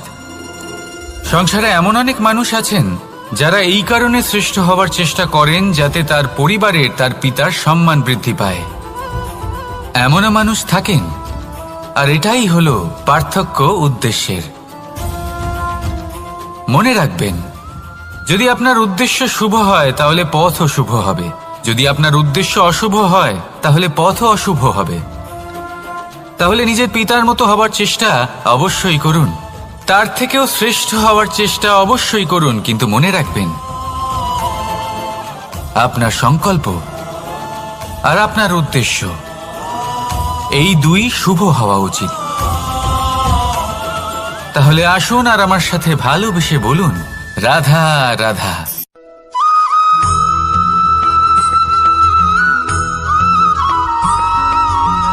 এই সংসারের সব থেকে গুরুত্বপূর্ণ তত্ত্ব কোনটা? প্রথম হলো সময়। জন্ম থেকে মৃত্যু পর্যন্ত এই যে সময়, এটাই তো হলো জীবন। দ্বিতীয় হলো জীবন, যাতে আমরা সময়ের সদ্ব্যবহার করি, শ্রেষ্ঠ থেকে শ্রেষ্ঠতর কাজ করার চেষ্টা করি। বহু বছরের এই পরম্পরা, এই সংস্কৃতিকে এগিয়ে নিয়ে যাওয়ার চেষ্টা করি। এই সংসারে আমরা অংশগ্রহণ করতে চেষ্টা করি। তৃতীয় হলো ধন, সেই ধন যা প্রত্যেক ব্যক্তি অর্জন করতে চেষ্টা করেন। এবার এই তিনটি তত্ত্বের মধ্যে একটা সামঞ্জস্য আছে, সমান ব্যাপার আছে। সে ধনই হোক বা সময় হোক বা হোক জীবন। আর সেই সমান ব্যাপার হলো যে যদি আপনি এটা গণনা করতে থাকেন তাহলে তা কমতে থাকে, যদি আপনি এটা ব্যবহার করেন তাহলে তা বাড়তে থাকে। একে সংগঠিত করে রাখতে চেষ্টা করলে এ হাত থেকে ফসকে যায়, কিন্তু যদি আপনি একে সামলে রাখতে শিখে যান তাহলে এমন কাজ করবেন যাতে সংসারের সাথে সাথে পরবর্তী প্রজন্ম লাভবান হবে। যদি কিছু শিখতে চান তাহলে সামলাতে শিখুন, গণনা করা বা সংগঠিত করা নয়। আসুন আর আমার সাথে ভালোবেসে বলুন, রাধা রাধা।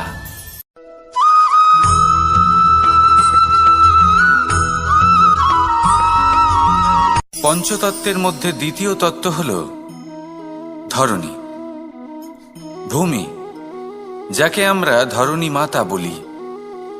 এই ধরণী ধৈর্য ধারণ করে, আর এর ওপরেই আমাদের সমগ্র সংসার নির্ভরশীল। কারণ এই ভূমি সহ্য ক্ষমতা রাখে, এর সহ্য ক্ষমতা হলো অপরিসীম। সন্তান যতই আঘাত প্রদান করুক না কেন, প্রেম পূর্বক সহ্য করে আর তার বদলে অমূল্য রত্ন প্রদান করে। সন্তান যদি হাল চালায় তাহলে তার বদলে তাকে অন্ন প্রদান করে। এটাই হলো ধরনী। এবার এর থেকে আমরা কি শিক্ষা পেতে পারি? এটাই যে কারোর জন্য কিছু করা বা কাউকে কিছু দেওয়া মনে কোনো কামনা ছাড়াই। আর এই কথাটা বুঝে যান, যদি কারোর জন্য কামনা না রেখে বা কোনো পাওয়ার আশা না রেখে কারোর জন্য কিছু করেন বা কারোকে কিছু দেন, যদি এটা আপনি শিখতে পারেন, তবে আপনি ভালোবাসতে শিখে গেছেন। আর সেই জন্যই এই ধরিত্রীকে মাতা বলা হয়। কারণ মাতা শুধু উনি নন যিনি গর্ভে সন্তানকে ধারণ করেন, মাতা তো উনিও যিনি জীবন বাঁচতে শেখান, যিনি জীবন বাঁচার উদাহরণ প্রদান করেন। তাহলে ধরনীর থেকে এই নিঃস্বার্থ ভাব শিখুন, নিঃস্বার্থ ভালোবাসা শিখুন, আর এই ভালোবাসার সাথেই বলুন রাধা রাধা।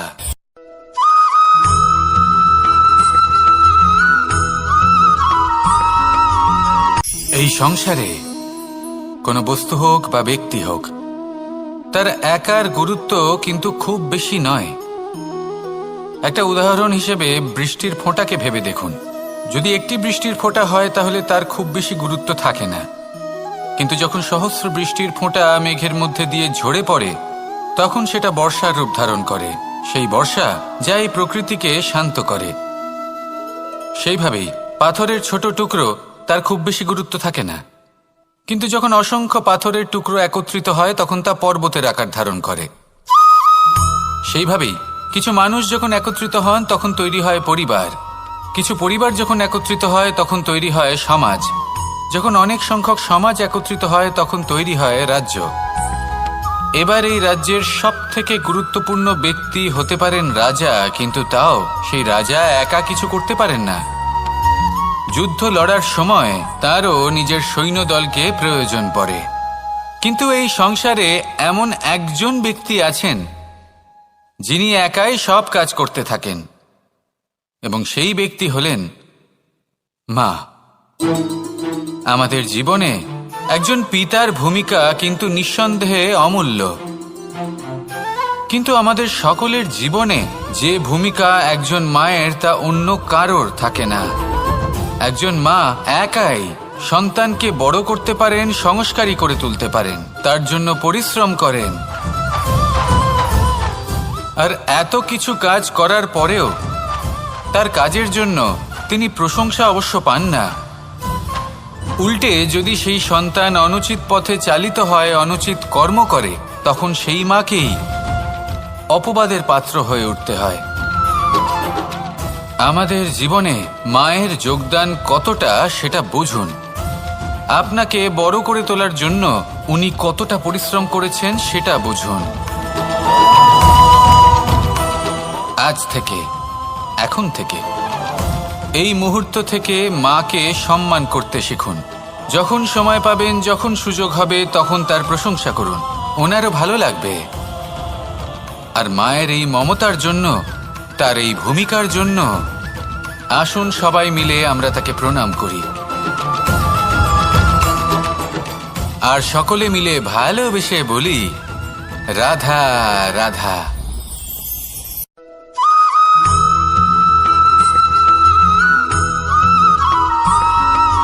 মানুষের একটি সমস্যা আছে যে মানুষ সাফল্যকে মাপতে থাকেন, লক্ষ্যপ্রাপ্তিকে মাপতে থাকেন এবং তার তুলনা করতে থাকেন যে ও এত কিছু পেল আর আমি পেলাম না,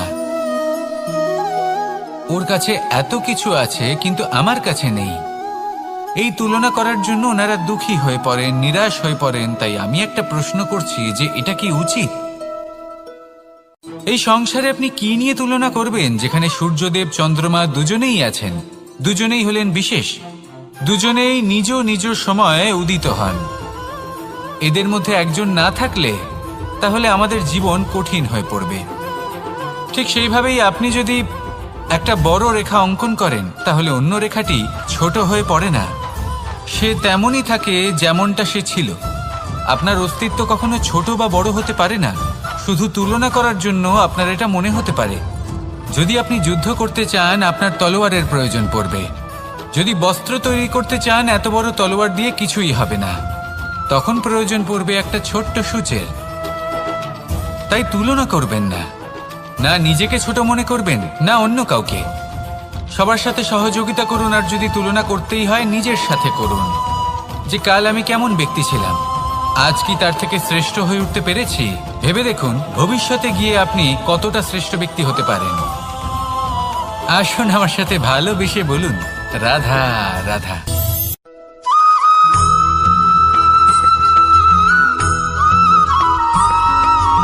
জীবনে অগ্রসর হওয়ার জন্য আমাদের কাকে প্রয়োজন হয়? মাতা পিতা, বন্ধু, প্রেম, সাহায্য, অর্থ, পরিশ্রম, আশা। ভিন্ন ভিন্ন মানুষ ভিন্ন ভিন্ন বিকল্প চয়ন করে। যদি আমি আপনাকে বলি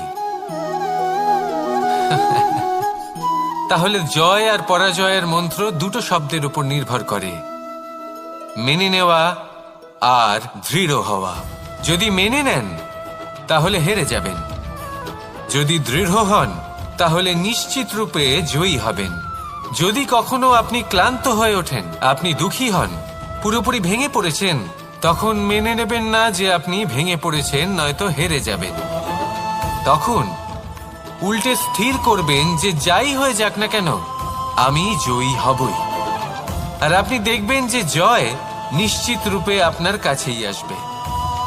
তাহলে এই কথা মনে রাখবেন আর আমার সাথে ভালোবেসে বলবেন, রাধা রাধা।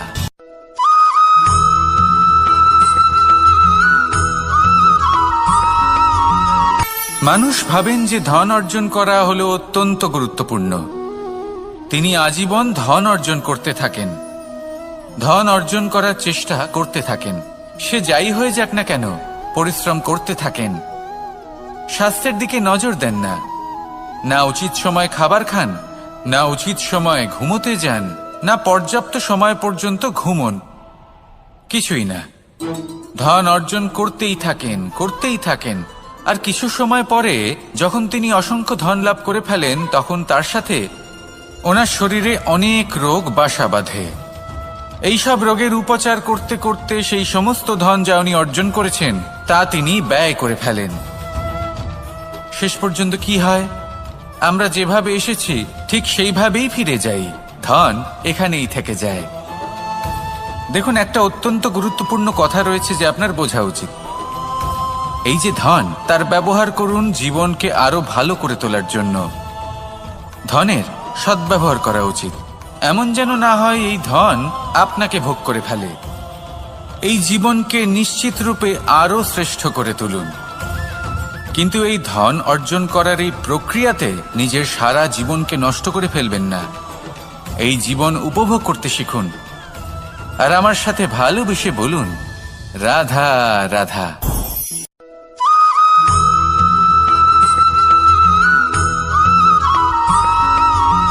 পঞ্চতত্ত্বের মধ্যে দ্বিতীয় তত্ত্ব হল ধরণী, ভূমি, যাকে আমরা ধরণী মাতা বলি। এই ধরণী ধৈর্য ধারণ করে, আর এর ওপরেই আমাদের সমগ্র সংসার নির্ভরশীল। কারণ এই ভূমি সহ্য ক্ষমতা রাখে, এর সহ্য ক্ষমতা হল অপরিসীম। সন্তান যতই আঘাত প্রদান করুক না কেন প্রেম পূর্বক সহ্য করে, আর তার বদলে অমূল্য রত্ন প্রদান করে। সন্তান যদি হাল চালায় তাহলে তার বদলে তাকে অন্ন প্রদান করে। এটাই হলো ধরণী। এবার এর থেকে আমরা কি শিক্ষা পেতে পারি? এটাই যে কারোর জন্য কিছু করা বা কাউকে কিছু দেওয়া মনে কোনো কামনা ছাড়াই। আর এই কথাটা বুঝে যান, যদি কারোর জন্য কামনা না রেখে বা কোনো পাওয়ার আশা না রেখে কারোর জন্য কিছু করেন বা কারোকে কিছু দেন, যদি এটা আপনি শিখতে পারেন তবে আপনি ভালোবাসতে শিখে গেছেন। আর সেই জন্যই এই ধরিত্রীকে মাতা বলা হয়। কারণ মাতা শুধু উনি নন যিনি গর্ভে সন্তানকে ধারণ করেন, মাতা তো উনিও যিনি জীবন বাঁচতে শেখান, যিনি জীবন বাঁচার উদাহরণ প্রদান করেন। তাহলে ধরণীর থেকে এই নিঃস্বার্থ ভাব শিখুন, নিঃস্বার্থ ভালোবাসা শিখুন, আর এই ভালোবাসার সাথেই বলুন, রাধা রাধা।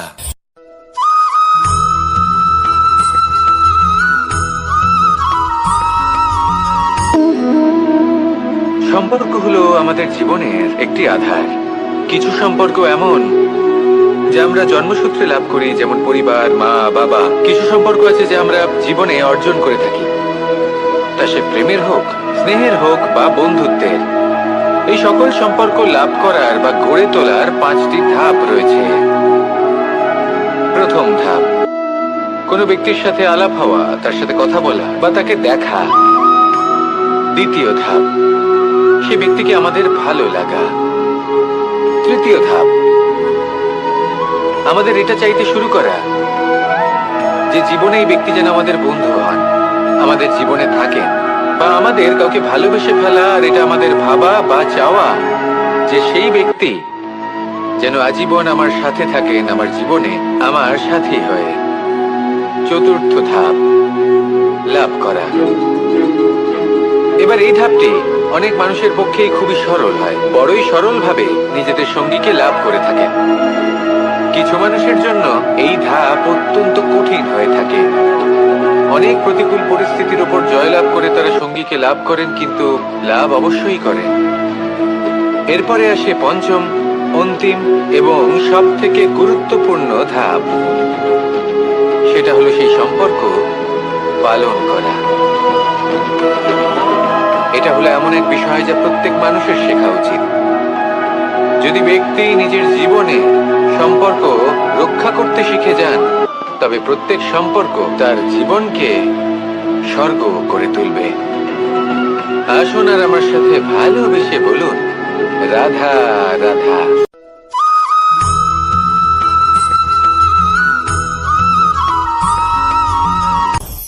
আপনি কখনো পর্বতের শিখরে উঠেছেন? আপনি দেখতে পাবেন পর্বতের পদতলে প্রচুর সুন্দর ফুল রয়েছে, সবুজ বনানী রয়েছে। যত আপনি ওপরে উঠতে থাকবেন তত ফুল কমতে থাকবে, সবুজ বনানী কমতে থাকবে। আরো কিছুটা ওপরে উঠলে কাঁটা জাতীয় গাছ দেখতে পাবেন, শুকনো গাছ দেখতে পাবেন। আরো যদি ওপরে ওঠেন তাহলে পাষাণ দেখতে পাবেন। আরো ওপরে উঠলে হিমখণ্ড দেখতে পাবেন। এই যে পর্বত, তা মনুষ্য জীবনের সব থেকে উত্তম উদাহরণ। মানুষ যখন সাফল্যের শিখরে পৌঁছতে চান, মহানুভবতার শিখরে পৌঁছতে চান, পথে যত আস্তে আস্তে উপরে উঠতে থাকেন, ততই ভৌতিক বস্তু তার থেকে বিচ্ছিন্ন হতে থাকে। যদি তিনি সেই ভৌতিক বস্তুগুলি ত্যাগ না করতে পারেন, তাহলে কখনোই সেই স্থানে পৌঁছতে পারবেন না। আর মানুষ যদি উচিত ত্যাগ করতে পারেন, পথে অগ্রসর হতে থাকেন, এগোতে থাকেন, তাহলে একদিন না একদিন তিনি মহানুভবতার, জ্ঞানের, সাফল্যের হিমের স্বাদ অবশ্যই লাভ করবেন।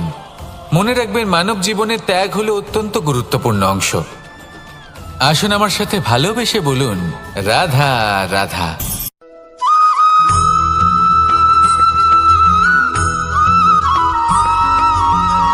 মানুষের মানসিকতা এমন হয় যে সে যতটা করে আশা করে যে তার থেকে অনেক বেশি তার বদলে সে পাবে। দেখুন, সবকিছুই আপনার ভাবনা চিন্তার উপর নির্ভর করছে। আপনি যদি ফলের বিষয়ে ভেবে কর্ম করতে থাকেন, তাহলে সেটা অনুচিত। জীবনের আসল আনন্দ হলো নিজের কর্ম করতে থাকা, ফলের চিন্তা করা উচিত নয়। যদি আপনি এরকম ভাবেন যে আমি এতটা করছি, আমার এতটা পাওয়া উচিত, সেই ভাবনা অনুচিত। যদি আপনি সেবার মানসিকতা নিয়ে কর্ম করতে থাকেন, কর্মচক্রে প্রবাহিত হন, যদি আপনি এমন ভাবনা রাখেন যে আমি এতটা পাচ্ছি, তাই এর থেকে অনেক বেশি আমি কর্ম করব, তাহলে নিশ্চিতরূপে আপনি যতটা করছেন তার থেকে অনেক বেশি আপনি পাবেন। আপনার আশার থেকে অনেক বেশি আপনি পাবেন। শুধু জীবনে অনেক বেশি কাজ করতে থাকুন, ফলের চিন্তা করবেন না।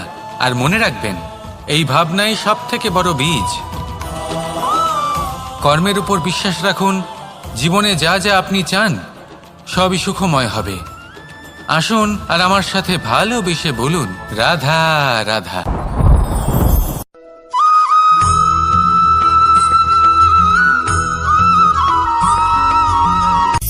সূচের শেষে একটি ছিদ্র থাকে, যার দ্বারা আমরা এই সুতো পরাতে পারি। আর তারপর সূচের সাহায্যে এই সুতো দিয়ে বস্ত্র সেলাই করা যায়, কিন্তু যদি সুতোটা সোজা করে ধরা না হয় তাহলে সূচে কখনো এই সুতো পরানোই সম্ভব নয়। যদি এতে কোনো গিঁট পড়ে তখন তা কখনোই এই ছিদ্র দ্বারা প্রবেশ করা সম্ভব নয়। ঠিক এইভাবেই যদি আপনি কারোর জীবনে প্রবেশ করতে চান, কারোর অন্তরে প্রবেশ করতে চান, তাহলে আপনাকেও সহজ থাকতে হবে। এতে কোনো গিঁট থাকলে চলবে না, অর্থাৎ মনে যাতে কোনো মালিন্য না থাকে, যেন কোনো কুচিন্তা না থাকে। যদি এসব থাকে তাহলে আপনি কখনো কারোর জীবনে প্রবেশ করতে পারবেন না। আর যদি কোনোভাবে আপনি প্রবেশ করেও যান তাহলে তার মনে ঘর করতে পারবেন না। নিজেকে এই সুতোর মতন করে তুলুন, সহজ। মনে যেন কোনো কুচিন্তা না থাকে, সবার প্রতি যেন সদ্ভাবনা থাকে, শুভ চিন্তা থাকে। এমনটা করতে থাকুন। এমন একটা দিন আসবে যেদিন এই সমস্ত সংসারের ব্যক্তির মনে আপনি বাস করবেন, আর তখন এই মন প্রসন্ন হয়ে বলবে, রাধা রাধা।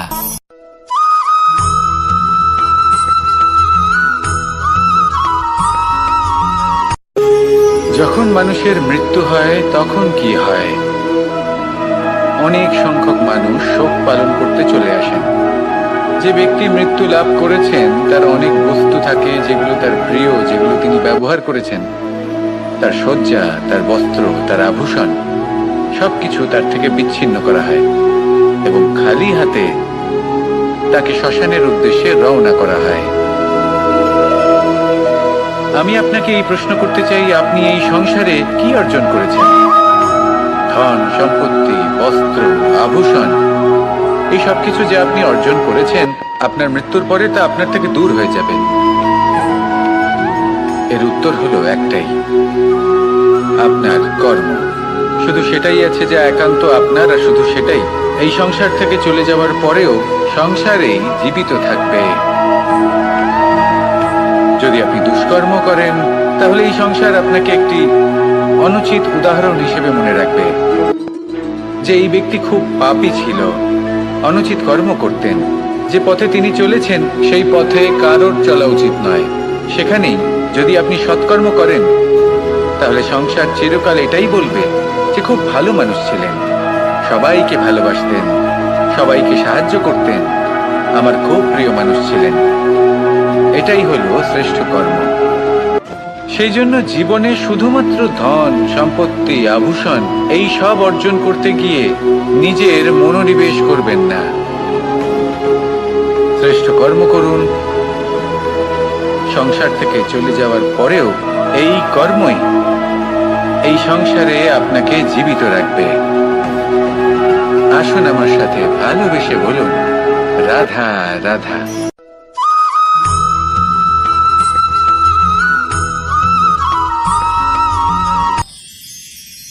মানুষ তার জীবনে দুই ধরনের পরিস্থিতিকে খুব ভয় পায়। এক, কোনো কারণবশত কারোর সামনে নত হওয়া। দুই, কোনো কারণে নিজের চরিত্র থেকে, নিজের মূল্যবোধ থেকে বিচ্যুত হওয়া। এবার কেন হয় এরকম যে কথায় কথায় কারোর সামনে নত হতে হয়? কেন বারংবার নিজের চরিত্র থেকে চ্যুত হতে হয়? এরকম কেন হয়? এটা তখনই হয় যখন আমাদের শিক্ষা এবং মূল্যবোধের অভাব থাকে। যদি মানুষের মধ্যে প্রকৃত শিক্ষা থাকে তাহলে এই সংসারে কোনো সময় এবং কারোর সামনেই নত হওয়ার কোনো প্রয়োজন নেই। যদি মানুষের মধ্যে মূল্যবোধ থাকে তাহলে তাকে নিজের মূল্যবোধ বা চরিত্র থেকে বিচ্যুত হতে হয় না, তা সে যাই হয়ে যাক না কেন।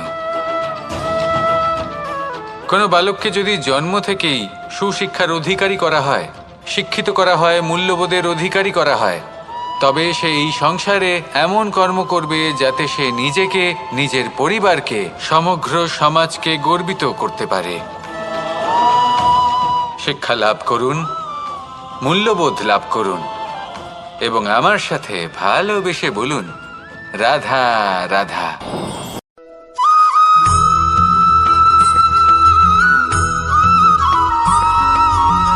কথায় আছে যে এমন কোনো অক্ষর নেই যার দ্বারা কোনো মন্ত্র হয় না। এমন কোনো বনস্পতি নেই যা নিজেই একটা ঔষধি নয়। পৃথিবীর এমন কোনো ব্যক্তি নেই যার মধ্যে কোনো যোগ্যতা থাকে না। শুধু প্রয়োজন হলো যে ব্যক্তিকে আমরা খুঁজে চলেছি তাকে সঠিকভাবে চিনে নেওয়া। যদি তার যোগ্যতা, তার বিশেষত্ব আমরা বুঝতেই না পারি, তাহলে আর লাভ কি রইল? এই সংসারে এমন অনেক ব্যক্তি রয়েছেন যারা ছোট ছোট অসফলতার কারণে আপনাকে এটা বলে দেবে যে আপনি কোনো কাজের নন, আপনি হলেন মূর্খ, আপনি কিছুই করতে পারবেন না। এইসব কথায় কখনোই বিশ্বাস করবেন না, কারণ আপনি এবং প্রত্যেকটি জীব এই পরমাত্মা এবং এই প্রকৃতির সৃষ্টি, যা অত্যন্ত বিশেষ। যদি আপনাকে উদাহরণ দিই তাহলে একদিকে আছে তরোয়াল, একটা বড় লম্বা তরোয়াল যার দ্বারা যুদ্ধ করা যায়, জয়লাভ করা যায়। আর অন্যদিকে রয়েছে একটা ছোট্ট সূচ, কিন্তু যে কাজ একটা ছোট্ট সূচ করতে পারে তা একটা তরোয়াল দ্বারা সম্ভব নয়। এর অর্থ হলো এটাই যে প্রত্যেকটা রচনা অত্যন্ত অমূল্য এবং অত্যন্ত বিশেষ হয়। তাহলে বিশ্বাস রাখুন যে আপনি অত্যন্ত বিশেষ একজন, আর প্রেমের সাথে বলুন রাধা রাধা।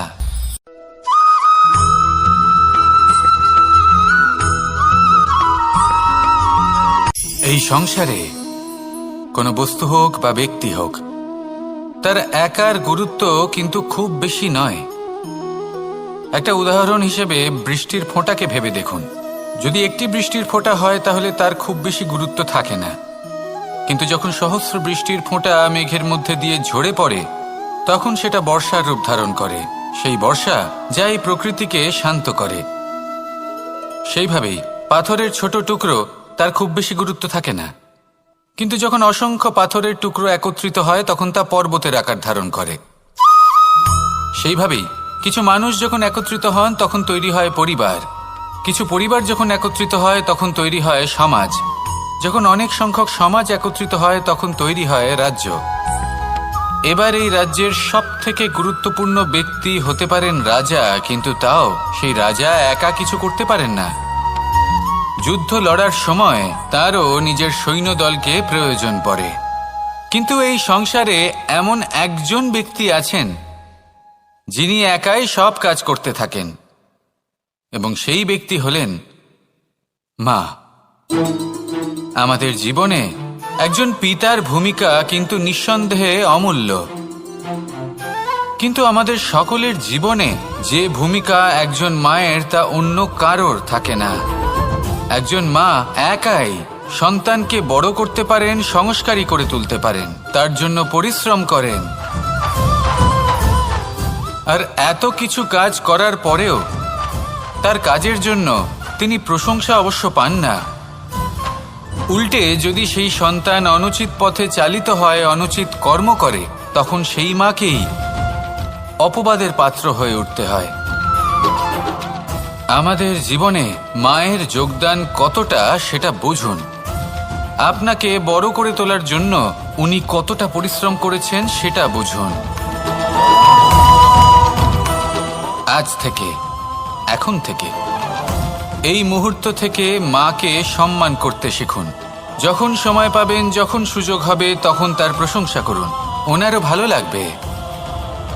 আর মায়ের এই মমতার জন্য, তার এই ভূমিকার জন্য আসুন সবাই মিলে আমরা তাকে প্রণাম করি, আর সকলে মিলে ভালোবেসে বলি রাধা রাধা।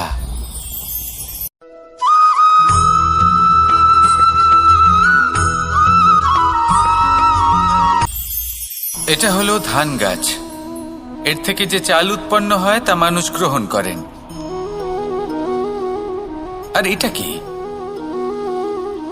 এ হলো জংলি ঘাস। একবার ভেবে দেখুন, যদি এই জংলি ঘাস ধান গাছের আশেপাশে থাকে তাহলে কি হবে? ধান উৎপন্ন হতে পারবে? তা উৎকৃষ্ট হতে পারবে? আমরা কি তা গ্রহণ করতে পারবো? কখনোই নয়। এই জংলি ঘাস ধানকে নষ্ট করে দেবে, কিন্তু নিজে জীবিত থাকবে। এটাই হলো আজকের শিক্ষা। এই সংসারে যদি আপনি নীতির পথে চলতে চান, উচিত কর্ম করতে চান, সংসারকে সেবা করতে চান, তাহলে জংলি ঘাসের মতো ব্যক্তিদের থেকে সবসময় দূরে থাকতে হবে। সেই ব্যক্তি যারা দুর্নীতি এবং মিথ্যা দ্বারা পরিপূর্ণ, যাদের ব্যবহার অশুভ, যাদের অনেক অশুভ গুণ রয়েছে, তারা সঠিক নয়। সেই সকল ব্যক্তি যাদের চরিত্র অত্যন্ত দুষ্ট হয়, তারা হয় শুভ চরিত্রের ব্যক্তিকে একদম নষ্ট করে দেয়, নয় নিজের মতো বানিয়ে তোলে। তাই যদি আপনি নীতির পথে চলতে চান, এই সংসারের জন্য শুভ কর্ম করতে চান, তাহলে সেই সঙ্গ লাভ করুন যে সঙ্গ জ্ঞানে পরিপূর্ণ, যাদের মধ্যে অনেক গুণ আছে, যাদের থেকে প্রতিদিন কিছু শিখতে পারবেন। এমন ব্যক্তির সাথে জীবন অতিবাহিত করুন। দুরাচারীদের থেকে দূরে থাকুন। তবেই এই মন প্রসন্ন হয়ে বলবে, রাধা রাধা।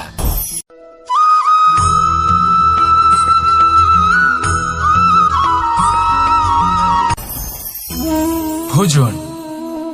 এবার ভোজন সংগ্রহ করার জন্য মানুষ কি না করেন, সব সময় চেষ্টা করতে থাকেন। ফসল উৎপাদনের জন্য অনেক পরিশ্রম করতে থাকেন, কিন্তু অনেক সময় অনেক পরিশ্রম করার পরেও ফসল ভালো উৎপাদন হয় না। এর কারণ কি? কারণ হলো এটাই যে আপনি পরিশ্রম হয়তো অনেক করেছেন, কিন্তু আপনার নজর তো সেই বীজের দিকে ছিলই না যা আপনি রোপণ করেছেন। সেই জন্য সব সময় কোনো বীজ রোপণ করার আগে তাকে পরখ করে দেখুন, তা অত্যন্ত আবশ্যক। আর সেইভাবেই যখনই কোনো কর্মের প্রশ্ন আসে, তাহলে সেখানে শুধুমাত্র পরিশ্রম যথেষ্ট নয়। সেই কাজের প্রতি আপনার কর্তব্য কি, আপনার উদ্দেশ্য কি, সেটা জানা হলো অত্যন্ত গুরুত্বপূর্ণ। তাই কর্ম করুন, কিন্তু সেই কর্মের প্রতি আপনার যা উদ্দেশ্য তার মাহাত্ম্য বুঝতে চেষ্টা করুন। তাহলে আসুন আমার সাথে ভালোবেসে বলুন, রাধা রাধা।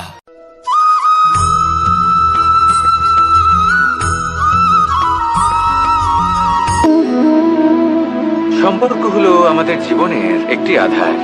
কিছু সম্পর্ক এমন যা আমরা জন্মসূত্রে লাভ করি, যেমন পরিবার, মা, বাবা। কিছু সম্পর্ক আছে যা আমরা জীবনে অর্জন করে থাকি, তা সে প্রেমের হোক, স্নেহের হোক বা বন্ধুত্বের। এই সকল সম্পর্ক লাভ করার বা গড়ে তোলার 5টি ধাপ রয়েছে। প্রথম ধাপ, কোনো ব্যক্তির সাথে আলাপ হওয়া, তার সাথে কথা বলা বা তাকে দেখা। দ্বিতীয় ধাপ, সে ব্যক্তিকে আমাদের ভালো লাগা। তৃতীয় ধাপ, আমাদের এটা চাইতে শুরু করা যে জীবনে এই ব্যক্তি যেন আমাদের বন্ধু হন, আমাদের জীবনে থাকেন, বা আমাদের কাউকে ভালোবেসে ফেলা। আর এটা আমাদের ভাবা বা চাওয়া যে সেই ব্যক্তি যেন আজীবন আমার সাথে থাকেন, আমার জীবনে আমার সাথী হয়ে। চতুর্থ ধাপ, লাভ করা। এবার এই ধাপটি অনেক মানুষের পক্ষেই খুবই সরল হয়, বড়ই সরলভাবে নিজেদের সঙ্গীকে লাভ করে থাকেন। কিছু মানুষের জন্য এই ধাপ অত্যন্ত কঠিন হয়ে থাকে। অনেক প্রতিকূল পরিস্থিতির উপর জয়লাভ করে তারা সঙ্গীকে লাভ করেন, কিন্তু লাভ অবশ্যই করেন। এরপরে আসে পঞ্চম, অন্তিম এবং সব থেকে গুরুত্বপূর্ণ ধাপ। সেটা হলো সেই সম্পর্ক পালন করা। এটা হলো এমন এক বিষয় যা প্রত্যেক মানুষের শেখা উচিত। যদি ব্যক্তি নিজের জীবনে সম্পর্ক রক্ষা করতে শিখে যান, তবে প্রত্যেক সম্পর্ক তার জীবনকে স্বর্গ করে তুলবে। আসুন আর আমার সাথে ভালোবেসে বলুন, রাধা রাধা।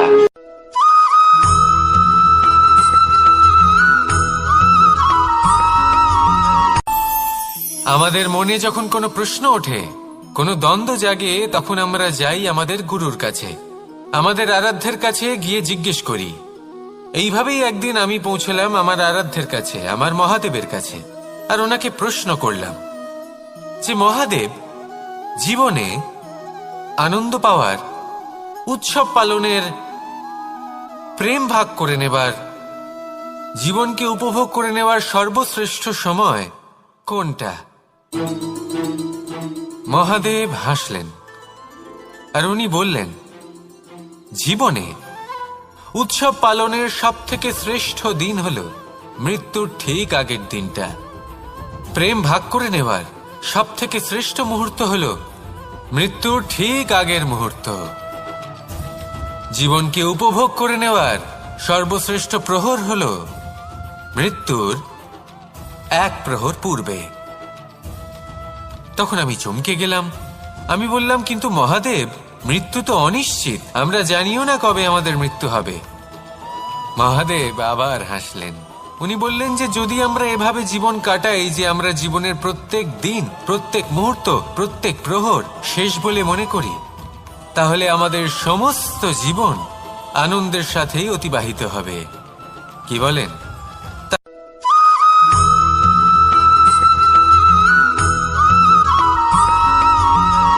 এই সংসারে কোনো বস্তু হোক বা ব্যক্তি হোক, তার একার গুরুত্ব কিন্তু খুব বেশি নয়।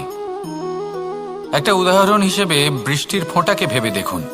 যদি একটি বৃষ্টির ফোঁটা হয় তাহলে তার খুব বেশি গুরুত্ব থাকে না, কিন্তু যখন সহস্র বৃষ্টির ফোঁটা মেঘের মধ্যে দিয়ে ঝরে পড়ে, তখন সেটা বর্ষার রূপ ধারণ করে। সেই বর্ষা যা এই প্রকৃতিকে শান্ত করে। সেইভাবেই পাথরের ছোট টুকরো, তার খুব বেশি গুরুত্ব থাকে না, কিন্তু যখন অসংখ্য পাথরের টুকরো একত্রিত হয় তখন তা পর্বতের আকার ধারণ করে। সেইভাবেই কিছু মানুষ যখন একত্রিত হন তখন তৈরি হয় পরিবার, কিছু পরিবার যখন একত্রিত হয় তখন তৈরি হয় সমাজ, যখন অনেক সংখ্যক সমাজ একত্রিত হয় তখন তৈরি হয় রাজ্য। এবার এই রাজ্যের সবথেকে গুরুত্বপূর্ণ ব্যক্তি হতে পারেন রাজা, কিন্তু তাও সেই রাজা একা কিছু করতে পারেন না। যুদ্ধ লড়ার সময় তারও